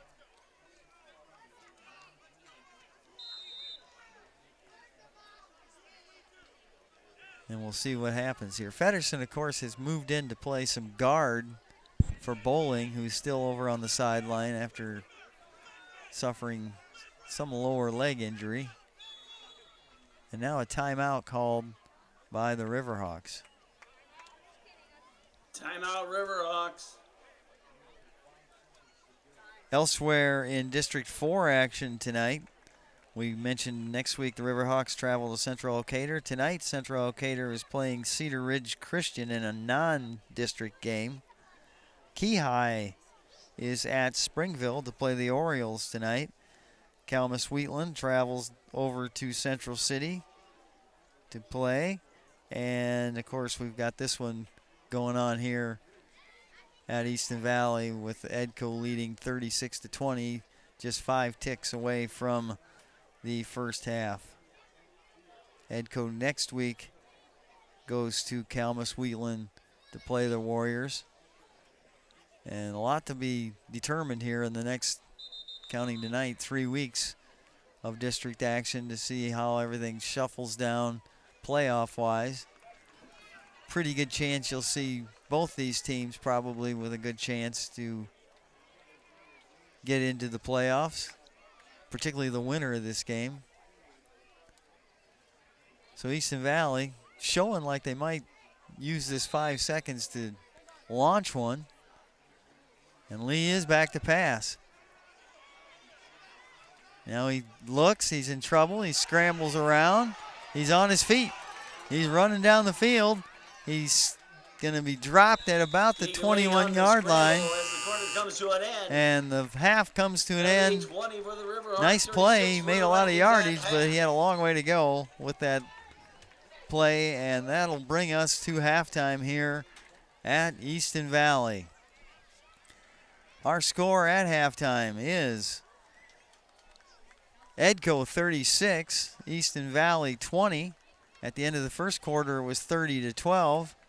But as I mentioned, 36-20 here at the half from Easton Valley on Homecoming 2025. We're going to take a break. We'll come back to you in about, probably 15 or 16 minutes. And we'll have more second half action. We'll recap some of the scoring and talk about what we can expect to see in the second half between these two unbeatens. Again, our score at halftime is Edco 36, Easton Valley 20. We'll be back with you in about 15 minutes. Halftime tonight, we'd like to take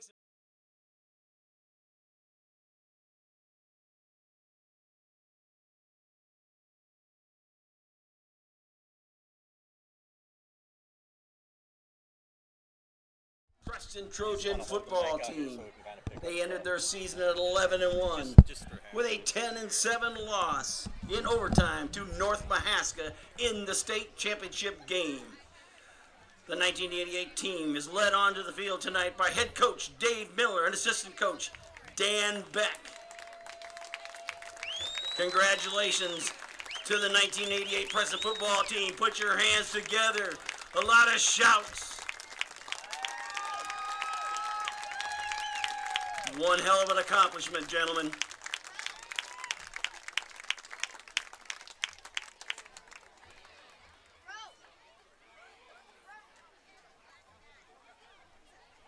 Our next inductee is Michael Hammond. Mike is a 1969 graduate of the Miles High School. He is an actor, a director, a playwright, and teacher. Michael has appeared as an actor on Broadway and at various regional theaters. One of his most recent performances was part of a collaboration entitled The Cattle, presented at Douglas Dunn's studio in New York City. Michael is a musician and songwriter and released a CD entitled Gone Before in 2017, featuring his former classmate and long-life friend Steve Hafferbetter, along with B.G. Kilberg, in collaboration of the CD. Congratulations, Mike.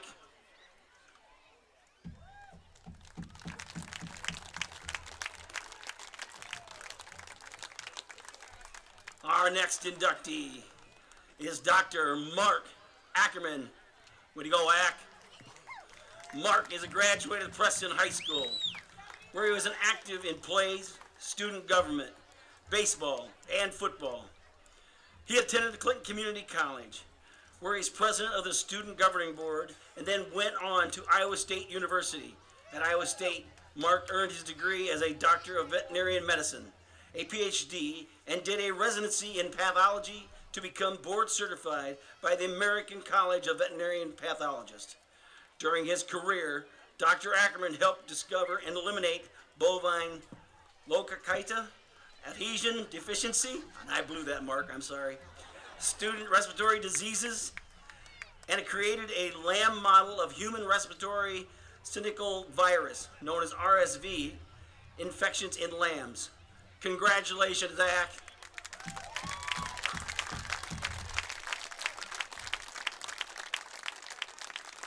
Our next inductee, Captain John Heckman Jr. John is a native of Miles, Iowa, and graduated from East Central High School. He attended the NROTC at Iowa State and graduated with a distinction with a Bachelor's of Science degree in physics. Captain Heckman's first assignment was with Naval Air Station Moffett Field in California, where he served as Engineering Environmental Officer, Assistant Public Works Officer, and Shops Production Officer. Captain Heckman holds a Master's of Science degree from the University of Washington. He is a registered professional engineer in the state of Iowa, was a member of the Department of Defense Acquisitions Professional Community. He is a CB Combat Warfare Officer, and his personal awards include 5 Legions of Merit, 3 Meritorious Service Medals, 4 Navy Marine Corps Commendations Medals, the Armed Force Expeditionary Medal, and the Global War on Terror Expeditionary Medal. Congratulations, John. Thank you for your service, sir.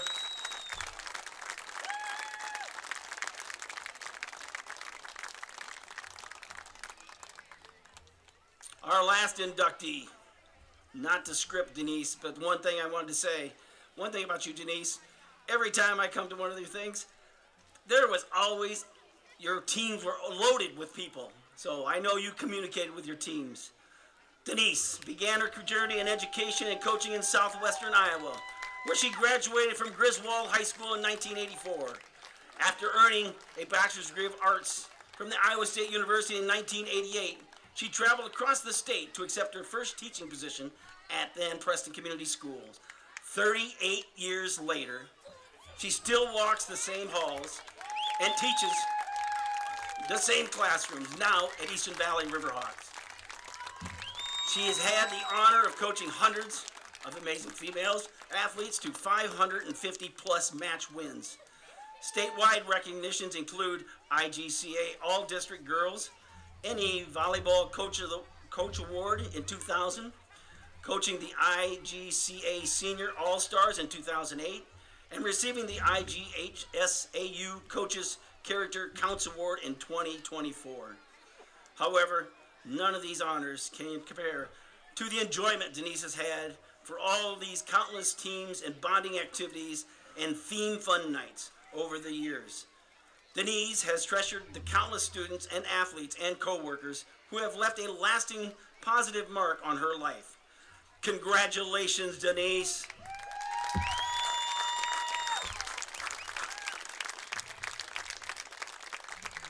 Stand up, put those hands together for one last round of applause for our class of 2025 Hall of Fame inductees. Well done by all.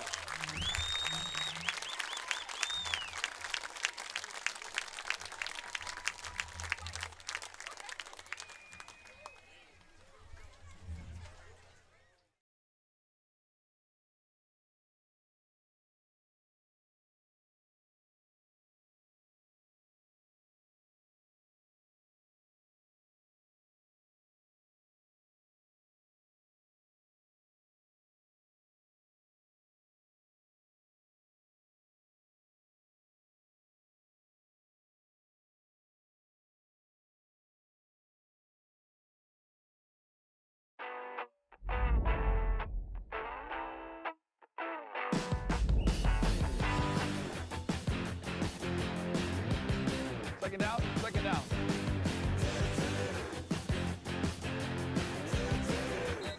Try it. I think you really like it. I tried it, and so here I am 17 years later. I love it.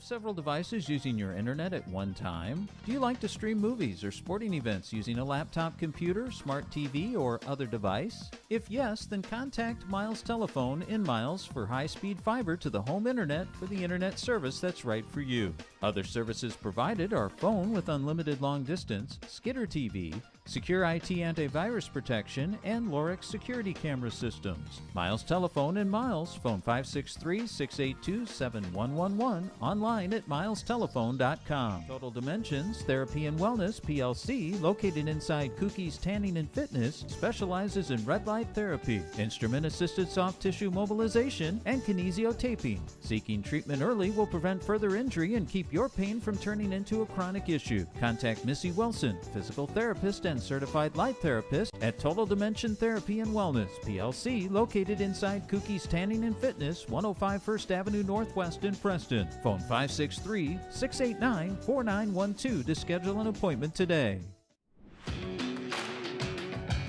Sportsmanship starts with us. As a student athlete, I need to model good behavior and represent my school appropriately. That means respecting my teammates, coaches, opponents, the officials, and fans. If I do that, so will others, and being a good sport becomes a way of life. To all of Iowa's student athletes getting ready to compete, remember, sportsmanship starts with us.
Of the Easton Valley High School Marching Band under the direction of Jen Deemer.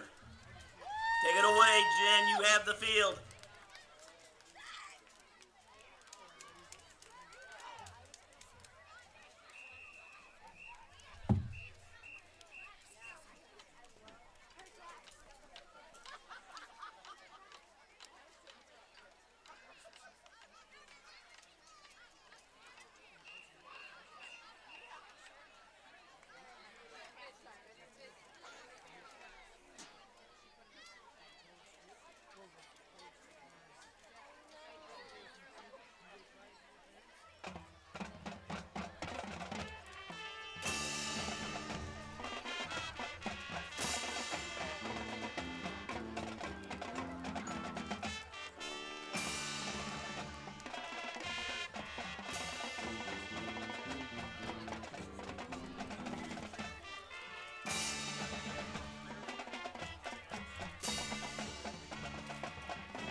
Ladies and gentlemen, stand up, put your hands together.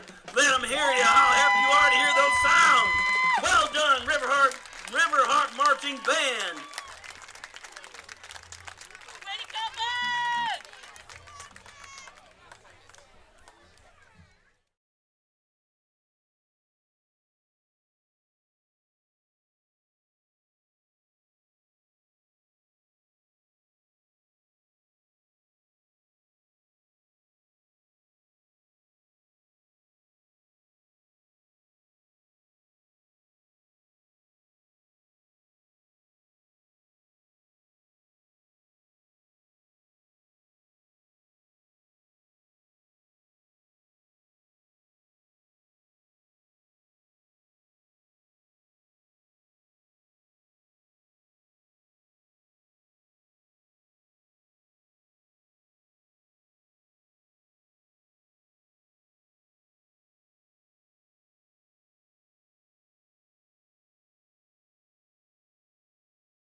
Welcome back to Easton Valley Football here, presented to you on the live stream by Miles Telephone Company. Mike Kelly along with you here at Mullinoff Field on Homecoming 2025 for the Easton Valley Riverhawks. And so far, Easton Valley's got some work to do as they trail to a really good Edco Viking football team here at halftime by a score of 36-20. And it didn't take long for these two teams to get going in this football game, as Edco scored on the first play from scrimmage, a 28-yard run by Steger, the quarterback, and got the extra point run as well to make it 8-0. But the Riverhawks came right back at them with a 9-yard run by their quarterback, Keegan Lee, and were able to get 6 on the board to make it 8-6. Edco again answered, 53-yard pass to Batten, the wide receiver from Steger. Steger ran in the extra point to make it 16-6. Easton Valley responded with a 63-yard run by Keegan Lee, the quarterback. Run again, no good, made it 16-12. And Edco, not to be outdone, punched another one in, a 43-yard pass to Lang from Steger. The extra point, no good, made it 22-12. Edco again on a blocked punt with just 12 seconds left in the first quarter. Steger ran in the extra point to make it 30-12. That's the way the first quarter ended. Second quarter, a lot more defense involved. Easton Valley first to score on a safety, make it 30-14. And then Easton Valley on a 24-yard pass to Callan Messridge from Lee at the 2:18 mark of the first half, made it 30-20 on the 24-yard touchdown pass. Edco got another touchdown in as well on a 2-yard run from Engels, the running back. Extra point, no good. That made it 36-20, and that's where we are right now at halftime. It's Edco 36, Easton Valley 20. Of course, both these teams came in at 5-0 on the season, 3-0 in district play. And the winner will have a pretty good grasp on first place after the evening here tonight. But both these teams, if they can continue what they've done here in the early parts of the season, look like playoff teams in the 8-man division to me, and we will see how that goes. Both teams are back on the field, and Jaden Miller, the kicker for Edco, is teeing it up. And we're about ready to start half number 2 here from Easton Valley. A little haze and smoke under the lights. I think that's from the Lions Club grill over there at the concession stand, making some tasty stuff. I can smell it from here, and it smells quite good. Pansy Oldig and her crew got a good thing going over there if you're hungry and you're here at the game. Squib kick again. That one stays in bounds, picked up and heading the wrong way is Messridge, and he is gobbled up and thrown backwards. Wrapped up by number 5, Connor and Ball. Good kick coverage that time by Edco. And Easton Valley will start 1st and 10. They're going to spot it, I believe, at about the, well, let's see where they put it down, 15-yard line. That's where they got it. 1st and 10 at the 15-yard line. Start the third quarter. And here we go with half number 2 from Easton Valley on Homecoming 2025. Keegan Lee, the homecoming king and quarterback, is in the shotgun. In motion goes Messridge. There's the flip, and nowhere to go that time. That was actually Wyatt Sullivan. To Sullivan. And he kind of came around on a tight end around. They flipped him the ball, tried to get up that left side, but nothing doing, and he loses, looks like at least a yard on the play, maybe closer to 2.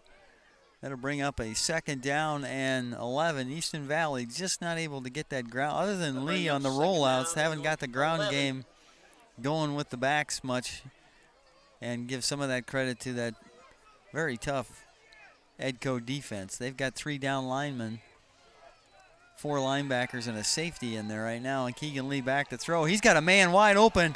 It's Wilson, and he drops the football. In and out of the hands of number 12, Wilson. He got behind the defense. Bring up a 3rd and a blown coverage that time by Edco, and he had a touchdown if he catches it, but just unable to hang on. And it goes as an incomplete pass. And it'll bring up a 3rd down and 11. Not a good spot to be in deep in your own territory, but that's what Easton Valley's got.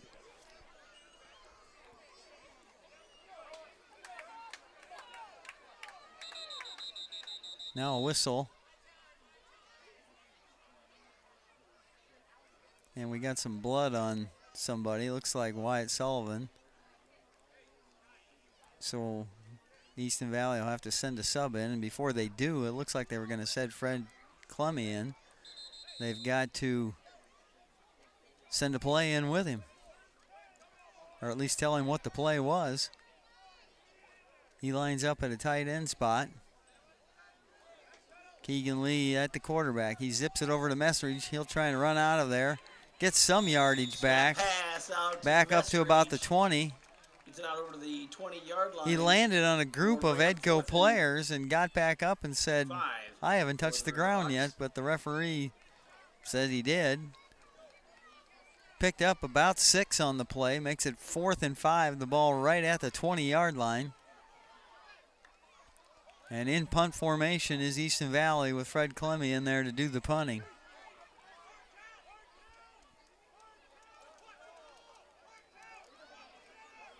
See if Edco brings some heat. They do. Fred gets it away. They were coming. They have nobody back again, and he gets a good roll, a terrific roll as a matter of fact. And it's downed by Messridge, way back at the 14-yard line. At the 14-yard line with 10:23. 10:23 to go here, 3rd quarter. And Edco will have it 1st and 10 from their own 14. So pretty good flip of the field position by Clemmy, the punter, on that one. And Easton Valley back on defense for the first time here in the second half. Did a pretty good job, particularly in that second quarter, did Easton Valley defensively, as they held Edco, an explosive offensive team, to just 6 points in that second quarter. Stager, the quarterback, looks to throw. He does. He whips one out, and the receiver, Lang, slipped. Richie might have got a finger on that from his defensive end slot on the left side.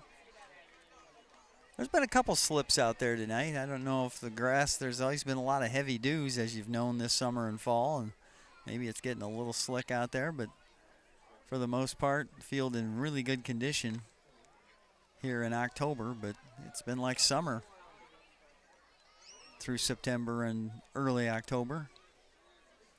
Stager again in the shotgun. This time he's going to hand it off, and he does. Hole over the left side closes up as Graves, Wilson, and a little bit of Messridge take care of Ingalls on that carry. He got 3 yards, brings up a 3rd down and 7. And sometimes you get into a middle of a quarter and you say, how can you have a big defensive play at this point of the game? But to me, this is a big defensive play. Easton Valley defense needs a stop here, and they need one bad. Down 16 points here in the 3rd quarter. They need to get the football back. They cannot afford to let Edco go on any extended drives. Low snap. Stanger's going to keep it, and he breaks a couple tackles, and he's going to get enough the way it looks for a 1st down. Looks like he's going to be short of maybe the line short. Gain. Easton Valley had a chance to drop him for a really short gain, but he ran through a tackle or two, running over to that right side, and they are going to measure this one. So it'll be an interesting decision if they are short.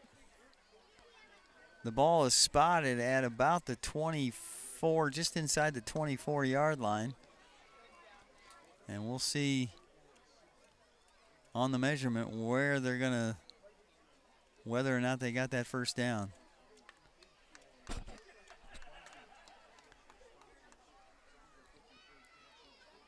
They stretch the chains out. It looks like he's going to be short, and he is by about a foot. Short of the line to gain. That's going to bring up a 4th down for the Vikings. Interesting decision here with the ball at the 24-yard line. Do you punt it away and let your defense try to do its thing if you're Edco, or do you take a chance? I don't see a punter on the field yet. So a big 4th down and about a foot.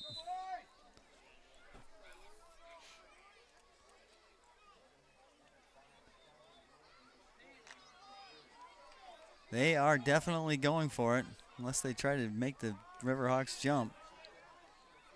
Messridge right up on the line of scrimmage. It's a low snap. He's going to have enough for the first down. Not by much, but Steger took it over the left guard, picked up a yard, and he just got across the 25, maybe to the 26, where it's 1st and 10 for Edco.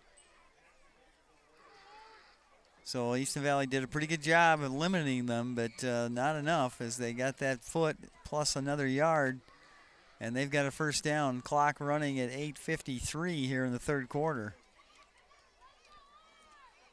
Steger in the backfield, 1 wide receiver left, 1 to the right, 1 back in the backfield, and they give him the ball. It's Engels.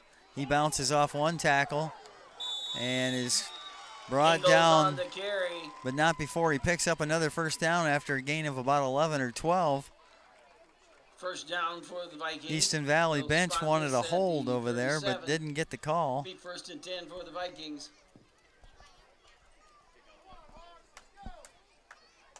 And Easton Valley right now defensively looks like they need a spark. They need somebody to make a play defensively, whether it's a forced fumble or an interception or something. They need somebody to force a turnover or something good to happen defensively. Steger takes the snap. He throws one out again, and again it's deflected. Steger's pass, I think down. Isaac Feller got his hand on that one. That's about the 3rd or 4th pass that Easton Valley has gotten a hand on. And most of them have been those quick out patterns out in the flats where it's a quick snap and throw.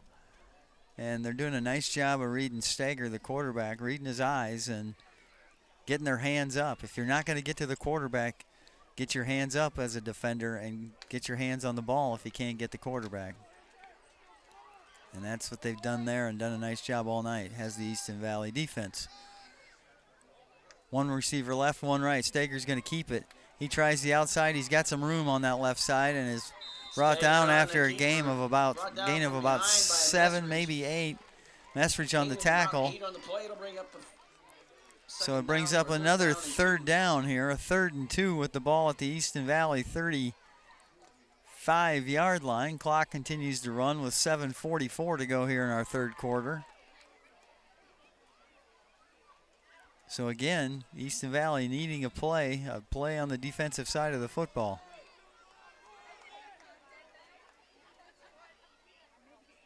They stack the line of scrimmage. Steger probably going to, no, he's going to hand it to Engels. He got a huge hole over the left side. He's gone. There's a flag, though, come flying in from the back judge. And that's sometimes in a hold or block in the back territory. We'll see what they call. It came from the back judge, and he was all over it. And it is a hold, so they're going to bring that one back. Costly penalty for Edco. A break for the Riverhawks. Well, they marked that off. Don't forget, if you're a baseball fan like me, there's lots of playoff baseball going on. Of course, the Cubs won a thriller last night. They move on. They'll play the Brewers tomorrow at 1:08 in the afternoon. I believe that's on TBS if you're going to watch baseball. The Yankees and Blue Jays play tomorrow afternoon. Dodgers and Phillies late tomorrow afternoon, early evening. And, of course, the Tigers and Mariners are the late game. Playoff baseball happening. It's October, and the seasons cross over. Man in motion is Engels. There's Steger. He's going to keep it over the right side. He's still got it, and he's brought down at about the 23-yard line. Graves and Lee make the stop. Bring up 2nd down and 3. 2nd and 3. Edgewood Colesburg milking a little clock on this drive as it's ticked down to about 6:33 to go here in this 3rd quarter. One wide receiver left, one right. Two backs into the backfield with Stager. Stager's going to hand it to Engels. Engels has got it over the right guard.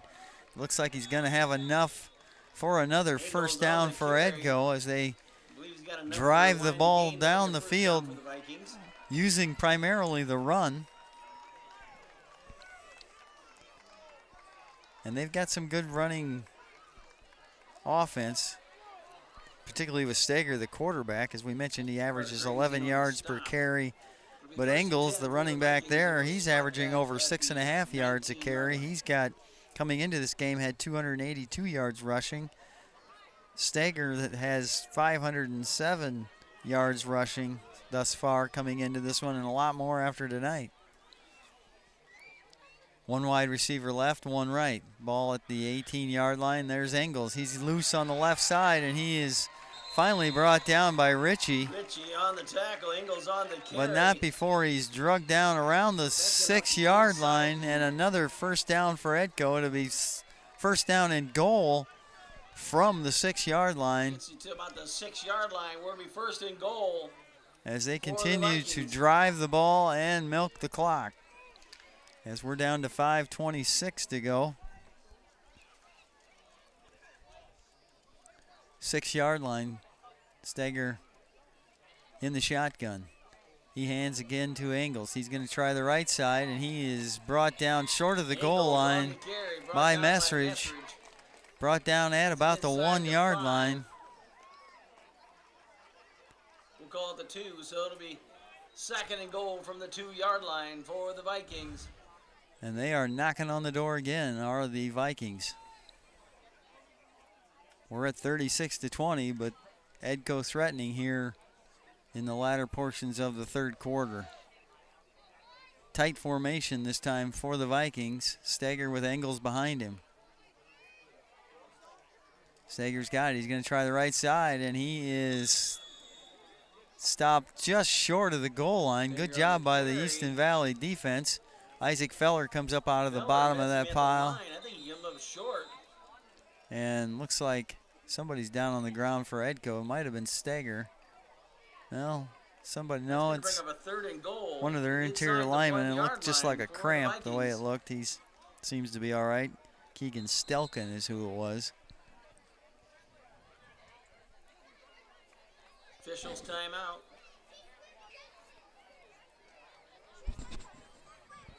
They stopped the clock. I'm not exactly sure why. Probably an injury. Stager went off the field. He had his helmet off, and now the referee, I believe, is saying, you had your helmet off, son, so you got to come off a play. And that's what he's doing. So if they're going to score a touchdown here from inside the 1-yard line, it's going to have to be somebody other than the quarterback, Stager, as he did take his helmet off, and he is told to go off for one play. They're going to send a receiver left and right. In at quarterback for Stager is Lang, the wide receiver. He's going to take it and try the left side. And he's going to get wrapped up for a 4 or 5 yard loss. Messridge came through a gap in the up front on the line and grabbed a hold of Lang, the running back, who went in to play quarterback, and drug him for a 4-yard loss, closer to 5 yards actually.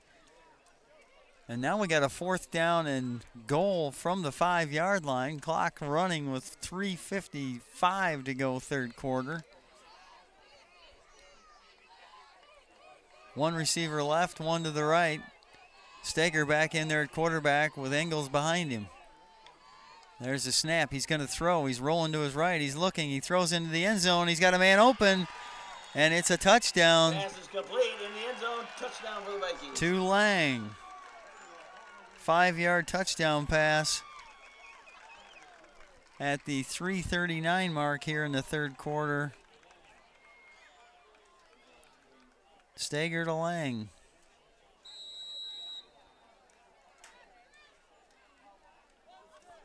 So a tough break for the Riverhawk defense. They made a play on third down, but unable to stop them on fourth down. Now they'll go for 2. 2 wideouts, 1 left, 1 right. There's a Stager's going to try and keep it, and he cuts it back in, and it's good. Stager on the run. makes the score Edco 44, Easton Valley 20. And we will take a break with 3:39 to go third quarter. Again, our score. Jesse Jepson at Jesse's Automotive and Mini Mart just off Highway 64 in Miles is passionate about solving your auto repair issues and providing repairs and maintenance that exceeds all expectations. From basic automotive maintenance like oil changes and tire service to more complex issues like brake repair and suspension issues, stop in at Jesse's Automotive and Mini Mart. They also have homemade lunch specials, snacks, and a lot of your favorite C-store items, along with gasoline. See you soon at Jesse's Automotive and Mini Mart in Miles. Find them on Facebook. Back at Easton Valley High School and Mullenhour Field here in Preston. And the score now, Edco 44, Easton Valley 20. On kind of a longer type drive than what we've seen the rest of the night by either offense, as Edco kind of drove it down the field, mostly with the use of the run. Teeing it up is Jaden Miller. And Easton Valley for the Vikings will get the football back.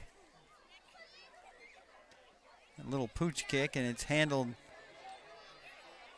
by Wilson, and he is brought down at the 32-yard line as he tried to go around the left side. Good kick coverage again by Edco. And it'll be 1st and 10 Riverhawks from the 32-yard line with 3:35 to go third quarter. And Easton Valley with work to do.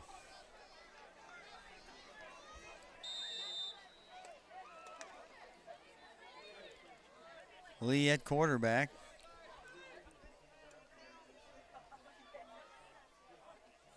He's back to throw. Now he looks and he's got a man. It's Sullivan. He's got the short pass and is driven out of bounds. Sullivan on the reception. At about the 37 or 8-yard line. Looks like enough for a first down. We'll see where they spot it. Yep, they're waving the chain gang down. So those fellas hustle down there with the chains and get them reset. Nice play on first down. Lead to Sullivan. That'll be 1st and 10 as they cross into Edco territory at the 37, 1st and 10. Easton Valley kind of going to a shorter passing game. He just hasn't had time to set up for anything too deep. He's going to try it again. Here comes the pressure. He does go deep. He's got Messridge. He's got the football all the way down to the 14-yard line. And there's that Lee to Messridge combination, which has been so good for the first 5, now 6 weeks of the season. Putting up astronomical numbers have those two. They spot the ball at the 15. I always kind of like to say video game numbers. It's just amazing. So it's 1st and 10, Easton Valley from the 15-yard line. Lee out of the shotgun. He's got it. He looks. Now he tries to step up in the pocket, and the pocket is just swallows him up. Pressure on Keegan. They have brought a lot of pressure in different packages, have the Vikings, and they brought it again there. And Easton Valley just not able to pick up these blitzes. They've got 3 linemen that are coming on every play, and they're sending a linebacker at different times from different places, and Easton Valley unable to pick up consistently on the pass coverage. 3 down linemen again. 3 linebackers right behind them ready to pounce. Here comes Keegan Lee on the run, and he sneaks through for a gain of a couple maybe, but short of the first down by a long ways, obviously. Call it a gain of 1, maybe 2 yards, and it'll be 3rd down and 14 for the Riverhawks. They got to get clear down to around the 5-yard line to pick that first down up. Clock running with 1:55 to go here in the third quarter. And this is a tough situation because they have brought a lot of heat on Keegan Lee tonight. And he just hasn't had a lot of time to scan the field, set up, and throw. He's going to try it again here, and he does, and he finds a man out in the flats. It's Messridge. He's going to try and make some room as he dives forward. Good gain on the play. He's going to be down at about the 7-yard line. Going to set up a 4th down for the Riverhawks and about 3, maybe 4 yards. Call him to 7.5-yard line, bring up 4th down. You got to believe it's a play that and 2.5. They're going to try and find Messridge again, unless it's a design run for Lee possibly. Empty backfield for Lee. He's in the shotgun, takes a snap. He's going to roll to his left. He's going to try and throw. And I think if he would have tucked it under, he had enough for the first down. We have a flag on the play. It's incomplete, and I believe it's a hold on Easton Valley, so it'll be a decline penalty. And the Riverhawks will have to give up the ball on downs. Right at the last second, an opening kind of flashed in front of Lee, but he had already kind of committed to throwing the football, and it went incomplete, but I think he probably would have got enough yardage for the first down. It's all hindsight now. So the Vikings will take over 1st and 10 from their own 7-yard line. Now official stops action here for a moment. I'm not sure what they're doing. I think they're resetting the ball, maybe up to about the 8-yard line. Didn't move it too far, about the length of a football. Stager's going to go shotgun, and he's going to hand it to Engels. Engels tries the left side. He's drugged down after a gain of about 3 or 4. Feddersen looks like he makes the stop on that one. Carry by Engels, brought down by Ritchie. He pushes the ball out to about the 12. So it's a gain of 4, brings up a 2nd down and 6. Clock running with 35 seconds to go here in the 3rd. For the Riverhawks.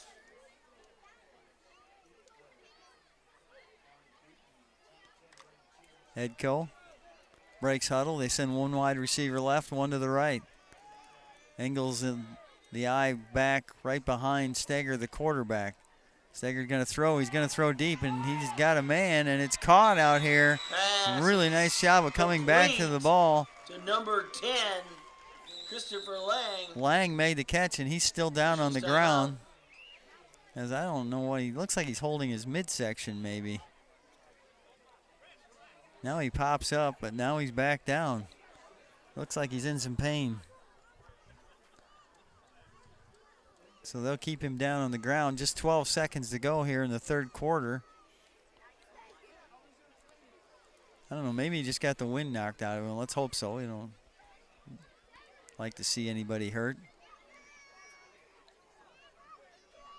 They'll check him out. Gives us a minute here to talk about what's happening in the state of Iowa tomorrow for college football. The Iowa Hawkeyes have a bye week this week after a tough loss last week to Indiana. Played hard, just came up a little short to a very good Indiana team. So they're off tomorrow. They'll play in Madison against the Badgers in Wisconsin next week. Iowa State is on the road tomorrow. They'll travel to Cincinnati for an early game. That's an 11 a.m. game on ESPN2. UNI Panthers are also home tomorrow. They'll play North Dakota. That's on ESPN+. That's a 4 o'clock start up at the Unidome in Cedar Falls. There's the buzzer to end the 3rd quarter, so we'll take a break. Our score at the end of 3 is Edco 44, Easton Valley 20. We'll be back with the 4th quarter right after this timeout. You have several devices using your internet at one time? Do you like to stream movies or sporting events using a laptop computer, smart TV, or other device? If yes, then contact Miles Telephone in Miles for high-speed fiber to the home internet for the internet service that's right for you. Other services provided are phone with unlimited long distance, Skitter TV, secure IT antivirus protection, and Lorix security camera systems. Miles Telephone in Miles, phone 563-682-7111, online at milestelephone.com. Mike Kelly back with you here from Mullinaw Field in Preston at Easton Valley High School. Our score at the end of 3 quarters is Edco 44, Easton Valley 20. And what looked like was going to be a shootout after 1 quarter has kind of turned into a more defensive battle between these two teams with just one score total, a touchdown by Edco in that third quarter. They've got the ball now at their own 35-yard line, 1st and 10. They hand it off to Ingles, and he's not getting out of the backfield. Ritchie brings him down in the backfield. As Ritchie makes the Ball stop. carrier was Ingles. And they're going to spot it at the 34, so it's a loss of about 1 yard on the play. Nice play defensively by the Riverhawks. Ritchie from that defensive end spot. So it'll be 2nd and 11, Vikings. And they're in no hurry. They'll let that clock run. Use as much time as they can here in the fourth quarter. Here we go, 2nd down and 12 for the Vikings. Now in motion. 2 receivers to the right side. Here comes Stenger. He's got a man wide open on the right flats, and he is going to go to the house for a 46-yard touchdown for Edco. Here's to start this fourth quarter at the 11:07 mark. 47-yard touchdown to Batten. He was wide open over on that right flat and just ran a straight direct line to the end zone for the touchdown to make it 50-20. And they'll try for the 2-point conversion. Stager's going to take it, and he is going to get swallowed up by Ritchie. So no good on the extra point. And with 11:07 left here in this football game, our score, Edco 50, Easton Valley 20. We'll take a break and be back right after this timeout. Total Dimensions Therapy and Wellness, PLC, located inside Cookie's Tanning and Fitness, specializes in red light therapy, instrument-assisted soft tissue mobilization, and kinesiotaping. Seeking treatment early will prevent further injury and keep your pain from turning into a chronic issue. Contact Missy Wilson, physical therapist and certified light therapist at Total Dimension Therapy and Wellness, PLC, located inside Cookie's Tanning and Fitness, 105 First Avenue Northwest in Preston. Phone 563-689-4912 to schedule an appointment today. We are back here at Easton Valley High School. Homecoming for the Riverhawks. Not going so well here on the football field as they trail the Vikings of Edco 50-20. Of course, Easton Valley not real deep as far as numbers. Had a couple guys dinged up. Will be teeing it up for the Vikings. Bowling is still on the sideline. He left in the second quarter. He's standing on the sideline and kind of gingerly walking around, so I'm not sure what his status. He's probably out for tonight, obviously, but hopefully he can get himself ready for next week. There's the squib kick, and it's off the leg of Wilson. He smartly just lies on the ground on top of the ball.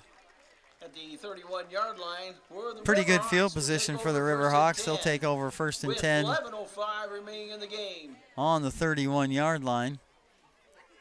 And at this point here in the fourth quarter, you just kind of hope at this point that Easton Valley can stay relatively healthy through the rest of this game.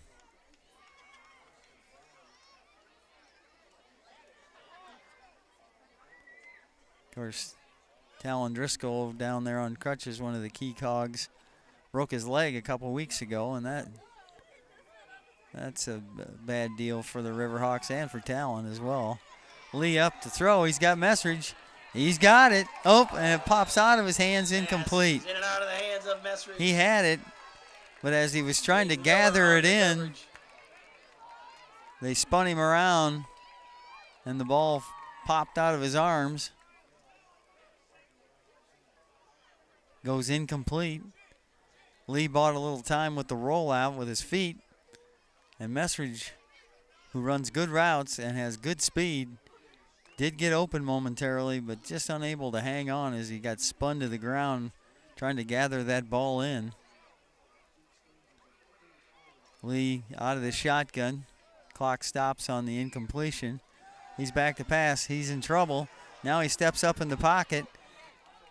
And he dives forward. I think he got a first down. Runs it out over the midfield. That should be enough for a Riverhawk first down. And it is a first down for Keegan Lee. He is really nifty with his feet. He's a gangly kid. Nice kid. Very nice kid. And you look at him, and he's just deceptively fast. In the open field, he doesn't look like he's going that fast, but he runs away from people. He's got 2 receivers left, 2 to the right this time.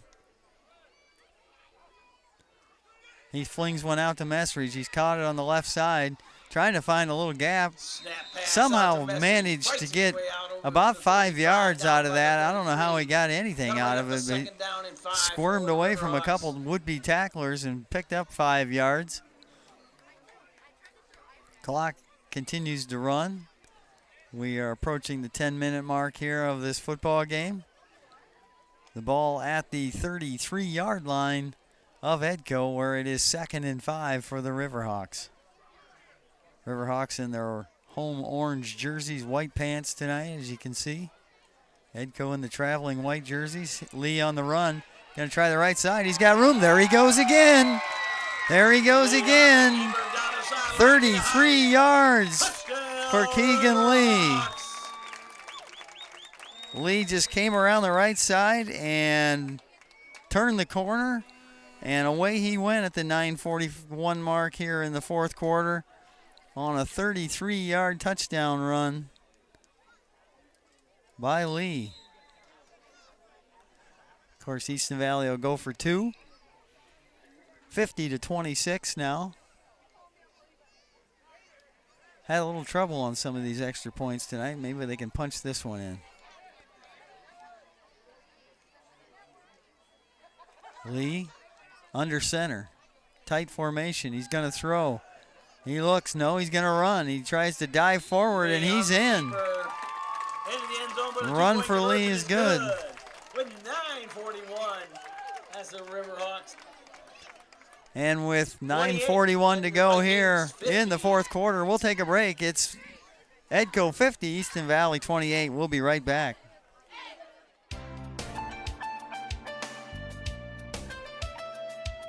Ole's Garage Convenience and Service of Preston has so many different ways to serve you. Stop for gas, a cup of coffee, bottle of pop, all your favorite C-store items, and a quality automotive repair shop that features diagnostics, tune-ups, brakes, oil changes, tires, tire repair, and much more. Ole's Garage Convenience and Service, easy to find on Highway 64 in Preston. Thank you, Ole's Garage, and all our sponsors here tonight. And, of course, thank you to Miles Telephone Company for the live stream coverage of Easton Valley Athletics. And, of course, right now it's Easton Valley football and volleyball. Football tonight. And Easton Valley gets another touchdown and 2-point conversion to shrink that lead a little bit, 50-28. Carter Batten has dropped deep. Lee's going to tee it up. Batten back for the Vikings. And Lee will try and squib it down the field, maybe get one of those crazy hops to go off one of these Viking players with 9:41 to go here in the football game. There is that squib kick. And it does take a crazy hop, goes over the shoulder of Batten. He picks it up, and he is running forward, but brought down right past the 15, about the 17-yard line. So some of those, that was one of those that just took a crazy hop. He got down like an infielder to try and field it, but it popped up on him, went right over his left shoulder, and he had to chase it down. And by then the kick coverage was downfield and did a pretty good job and stopped him at about the 17-yard line, maybe the 18. Need a Riverhawk D stand. One wide receiver left, one to the right. Engels in the backfield with Steger. Steger takes it, hands it to Engels, and he runs forward over right guard for about 3 yards as he just crosses the 20-yard line. Fowler on the carry, or Fowler on the stop, Engels on the carry. Gain of 2. Makes it second and 7 for the Vikings. Clock will continue to run here now at 9:10 to go in the football game.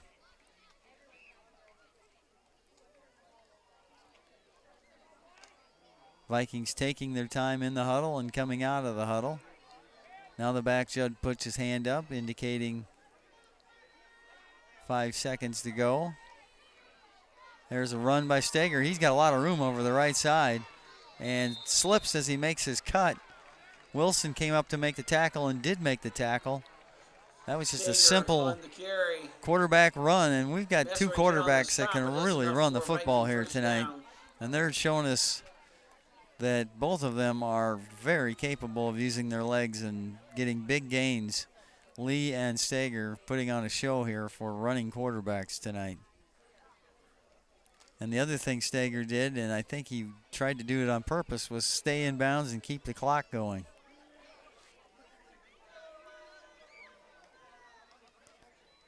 This time it's handed to Ingles. He lunges forward for about 5.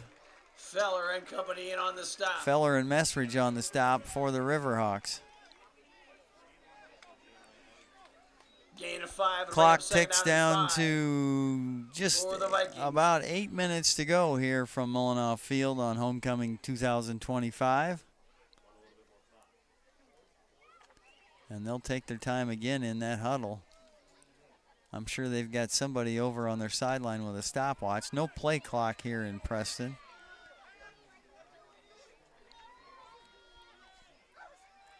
Steger's got it. He's going to hand again to Ingles. He's going to try the right side. He's got some room out there. He's got enough for a first down as he crosses the 35.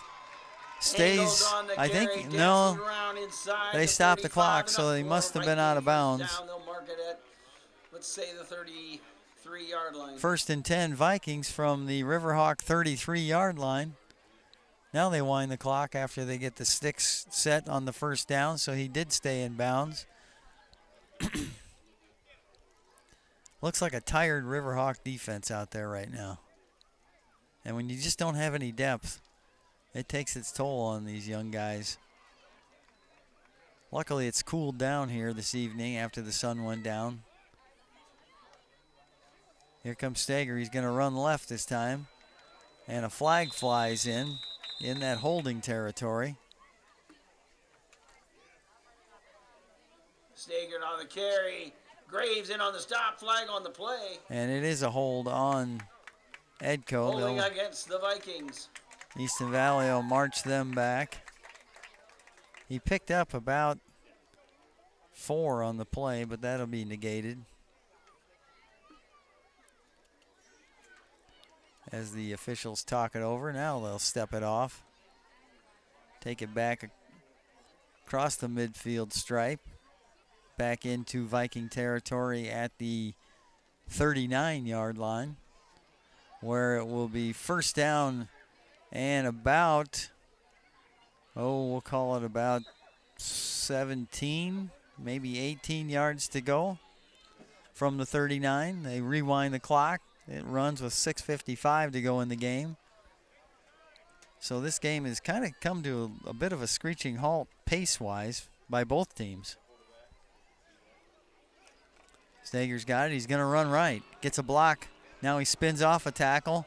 Almost loses the ball, but as he was going down, the ball popped loose, but he gathered it back in. Ingles gets it back to about the original line of scrimmage. It'll make it picked up about 7 or 8 on the play, so makes it second down and 10. Ball back at the 33 of Easton Valley, and that's where we started here just shortly ago before the holding penalty. And the clock runs. We're just about halfway through this fourth quarter.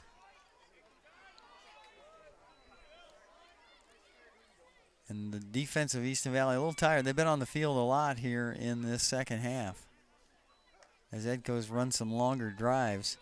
There's the handoff to Ingles, and he barely gets back to the line of scrimmage as Graves met him right there.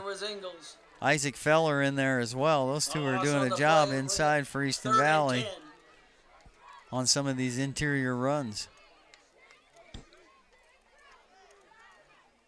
So it'll bring up a 3rd and 10. No gain on the play. The ball's still just outside the 33-yard line of Easton Valley. Right here, 3rd down. Help them out.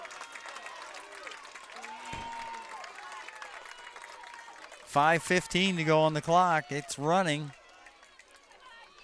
2 receivers, one left, one right. Engels right behind Stenger, quarterback. He's going to throw. He's throwing deep. He's got a man wide open. And I don't know what happened there. He was wide open. It'll bring up a 4th down. Wilson was trying to catch up to the play. But Lang, it almost looked like he may have lost it in the lights or something because he just really didn't make a very good effort at the ball at all. The incomplete pass will stop the clock with 5:04 to go and bring up a 4th down and 10. And there's a timeout on the field called by Edco. We'll take a timeout as well. 5:04 to go in the game. It's 50-28. Edco will be right back. Sportsmanship starts with us. As a student athlete, I need to model good behavior and represent my school appropriately. That means respecting my teammates, coaches, opponents, the officials, and fans. If I do that, so will others, and being a good sport becomes a way of life. To all of Iowa's student athletes getting ready to compete, remember, sportsmanship starts with us.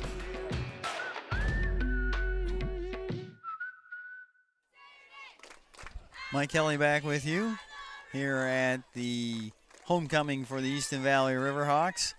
50-28, Edco leads Easton Valley. 5:04 to go in the football game. Don't forget our Riverhawk calendar. Cross country Monday at the Bellevue Golf Course as Marquette Defenders Here we go, Riverhawk fans, a big 4th host down. a big meet. Let them hear it. If you've never been to a cross country meet, it's about 4:15 on Monday. Check it out.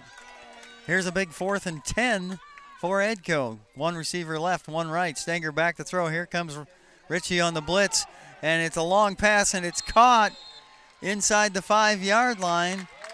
It's a matter of whether he was inbounds or out of bounds, and they say he was out of bounds as Wilson was right down there on coverage. Riverhawks hold, take over on down. He caught the ball, did Lang, down in the corner inside the 5-yard line, but he was out of bounds.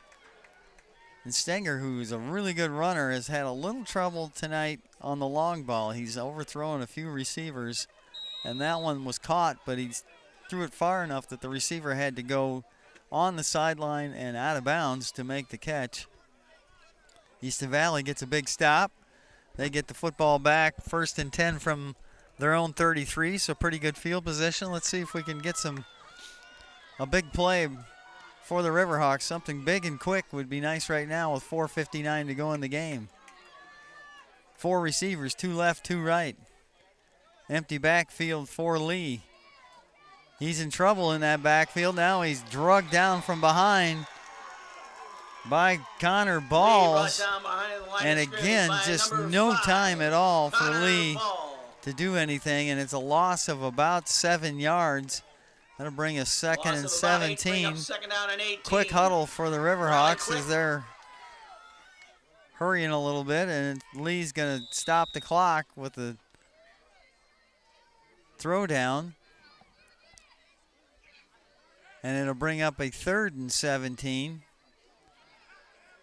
They just have had a lot of difficulty, and let's give some of the credit to Edco, but the Easton Valley unable to block on the pass block coverage consistently all night.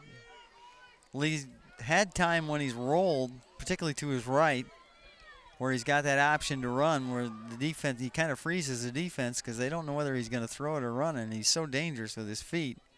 This time it's this low snap, and there's a loose ball on the floor, on the ground, and I think Lee got it back. It was a low snap, and he just couldn't come up with it. 22. Now it's 4th and 22, so we'll see what Easton Valley wants to do with under 4.5 to go. And they're going to go for it. They're going to send trips out to the right. Messridge split wide to the left. And Lee, another low snap he has to pick up off the ground. He's going to go deep. He's got a man out there, Ritchie, and it's underthrown and intercepted. Ritchie had a step, but it was a long throw. He had to throw it about 40, 45 yards in the air and just couldn't get enough on it. And Lang picked it off for Edco with just over 4 minutes to go. So I think at this point, with that much on the clock, not much at all, they're going to probably run the football and keep that clock moving. So what, as we mentioned, we thought was going to be a lot of offense, particularly a quarter into this game, has turned into a lot of defense by both teams. Have the interception at the 25-yard line. And it's 1st and 10 from the 25 for Edco. And it's a quarterback run to the right, and he is in the open field, and he is gone. Stager into the end zone. Touchdown Vikings. 55-yard run by Stager. And that'll pretty much put a wrap on this one. At the exactly the 4-minute mark of the football game, 55-yard run by the quarterback Stager. And again, he shows you what he can do with his feet. He's very patient as he takes that snap and just kind of looks and lets his blocking develop and finds a little seam, and away he goes. 56-28, they'll go for 2, will the Vikings. They hand it off to Ingles, and he trots into the end zone. Through the middle of the defensive line in the end zone. And he adds 2 on to it to make it 58-28. And with 4 minutes left to go, we'll take a break and be right back with more Easton Valley football.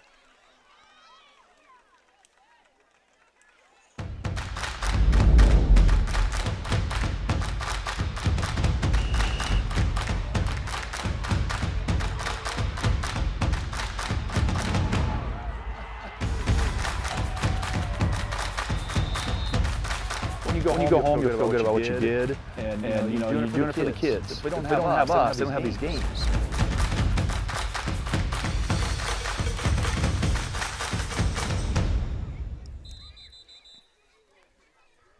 We've got 4 minutes left in this football game. It's 58-28. Edco in the lead, and pretty much in control at this point of the game. So they'll kick off, and we'll see what Easton Valley does, if they're going to keep throwing or maybe kind of slow things down here a little bit. Edco made the trip down as a very highly ranked team and have shown everybody here why they're highly ranked. Definitely not a fluke. And they are in control of 8-man District 4. If they hang on to this, and very likely looks like they will. There's a short kick. I think that's Wilson that picked it up. He spins as far forward as he can get. Nice effort by Keaton Wilson. Cameron Wilson. Baskets it in. And he's up to the 37-yard line, where it's 1st and 10, Easton Valley. With 3:56 remaining in the contest.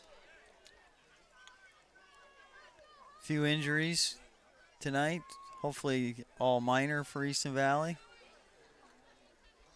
Lee back in the shotgun again. You got Messridge up on the top, wide to the left. He looks to throw, steps up in the pocket, and he's spun down, and it'll go down as another sack as he loses about another yard. Excuse me, Stelkin was in the stop. That's going to be a loss of 1 on the play. So it's second down and 11, clock running with 3:35 to go in the game. Lee back to throw again. He's got time this time, and Messridge with it, trying to get away. Tries to get as much as he can, but he had Lang hanging onto his foot. For every yard. He was trying to pull it away, but he picked up about 5 on the play to get the 1 yard loss plus 4 back, and it's 3rd down and 6. Clock ticking down, just about 3 minutes to go. Lee back to throw again. He's in the pocket, and he tries to hit Wilson. Cameron dove back for it. It was kind of thrown behind him. He made a nice effort, but just unable to hang on. And it goes incomplete, and it'll bring up a 4th down and 6. The incompletion stops the clock at 3:01 to go in the game.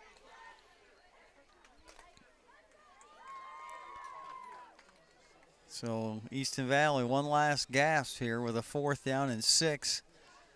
The ball at the 38-yard line of Edco.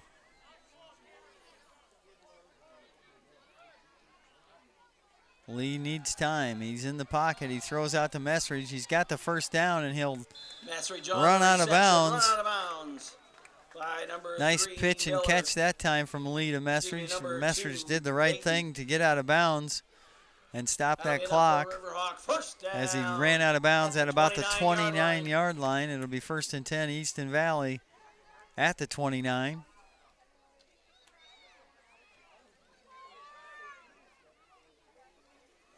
This time they'll send Messridge back to that left wide out. 2 wide receivers at the bottom.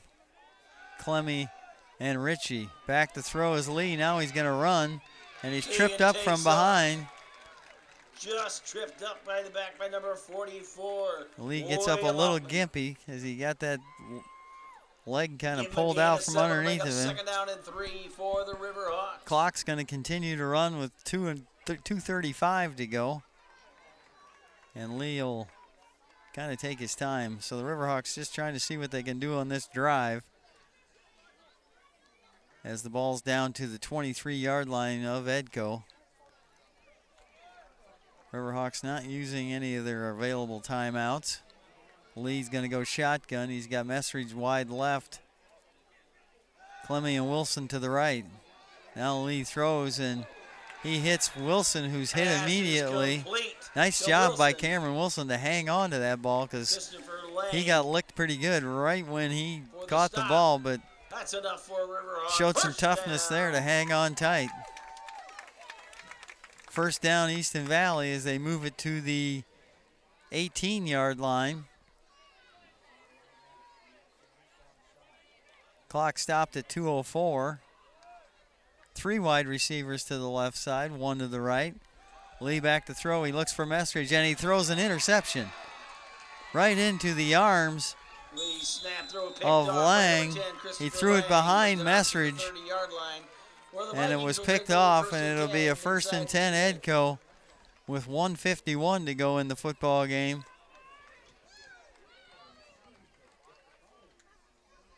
And this is all over but the shouting. We'll see what Edco wants to do here. They've primarily been running here in the second half. First half they threw a lot more than they usually do, but second half here it's been more of a run game, and they've milked a lot of clock and had some longer drives. Got 2 wideouts, 1 left and 1 right. There's the handoff to Engels. He's tripped up by Isaac Feller after a short game. On the carry. Picked up about, we'll call it 3, makes it 2nd and 7. Clock running with 1:35 to go in the football game. Edco in no hurry whatsoever, and Easton Valley not interested in stopping the clock at this point.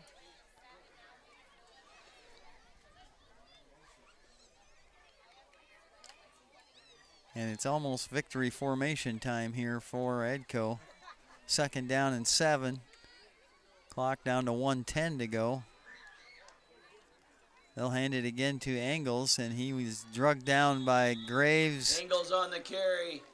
Graves, and Feller in on the stop. Feller again. Feller That's must gonna bring up have a 3rd down. a lot of tackles in this game. For Isaac's the name's Vikings. been on the tackle chart here all night long.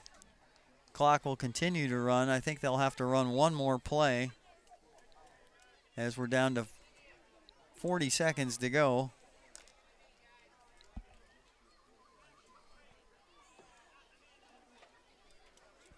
They are in victory formation, so they'll take 1 snap, take a knee, and head for the bus. And that's what happens as Steger takes a knee. 22 seconds left. And both teams will line up at midfield and shake hands. And the clock continues to wind down as it goes under 10. And you can put this one in the books. Final score here tonight on the homecoming for the Riverhawks. The Vikings 58. Edco 58, Easton Valley 28. First quarter started off like gangbusters for both teams as Edco took a 30-12 lead after 1. Then the defenses sort of settled in, And at halftime, it was 36-20. Edco seemed like they were in control, but Easton Valley still fighting hard. Third quarter was more defense from both teams, as at the end of the third quarter it was 44-20. And our final score here tonight from Mullenhoff Field on the campus of Easton Valley High School, Edco Vikings 58, Easton Valley 28. Edco moves to 6-0 on the season, 4-0 in District 4 action. Easton Valley moves to 5-1, 3-1 in district action. And Easton Valley next week, as we said, will travel.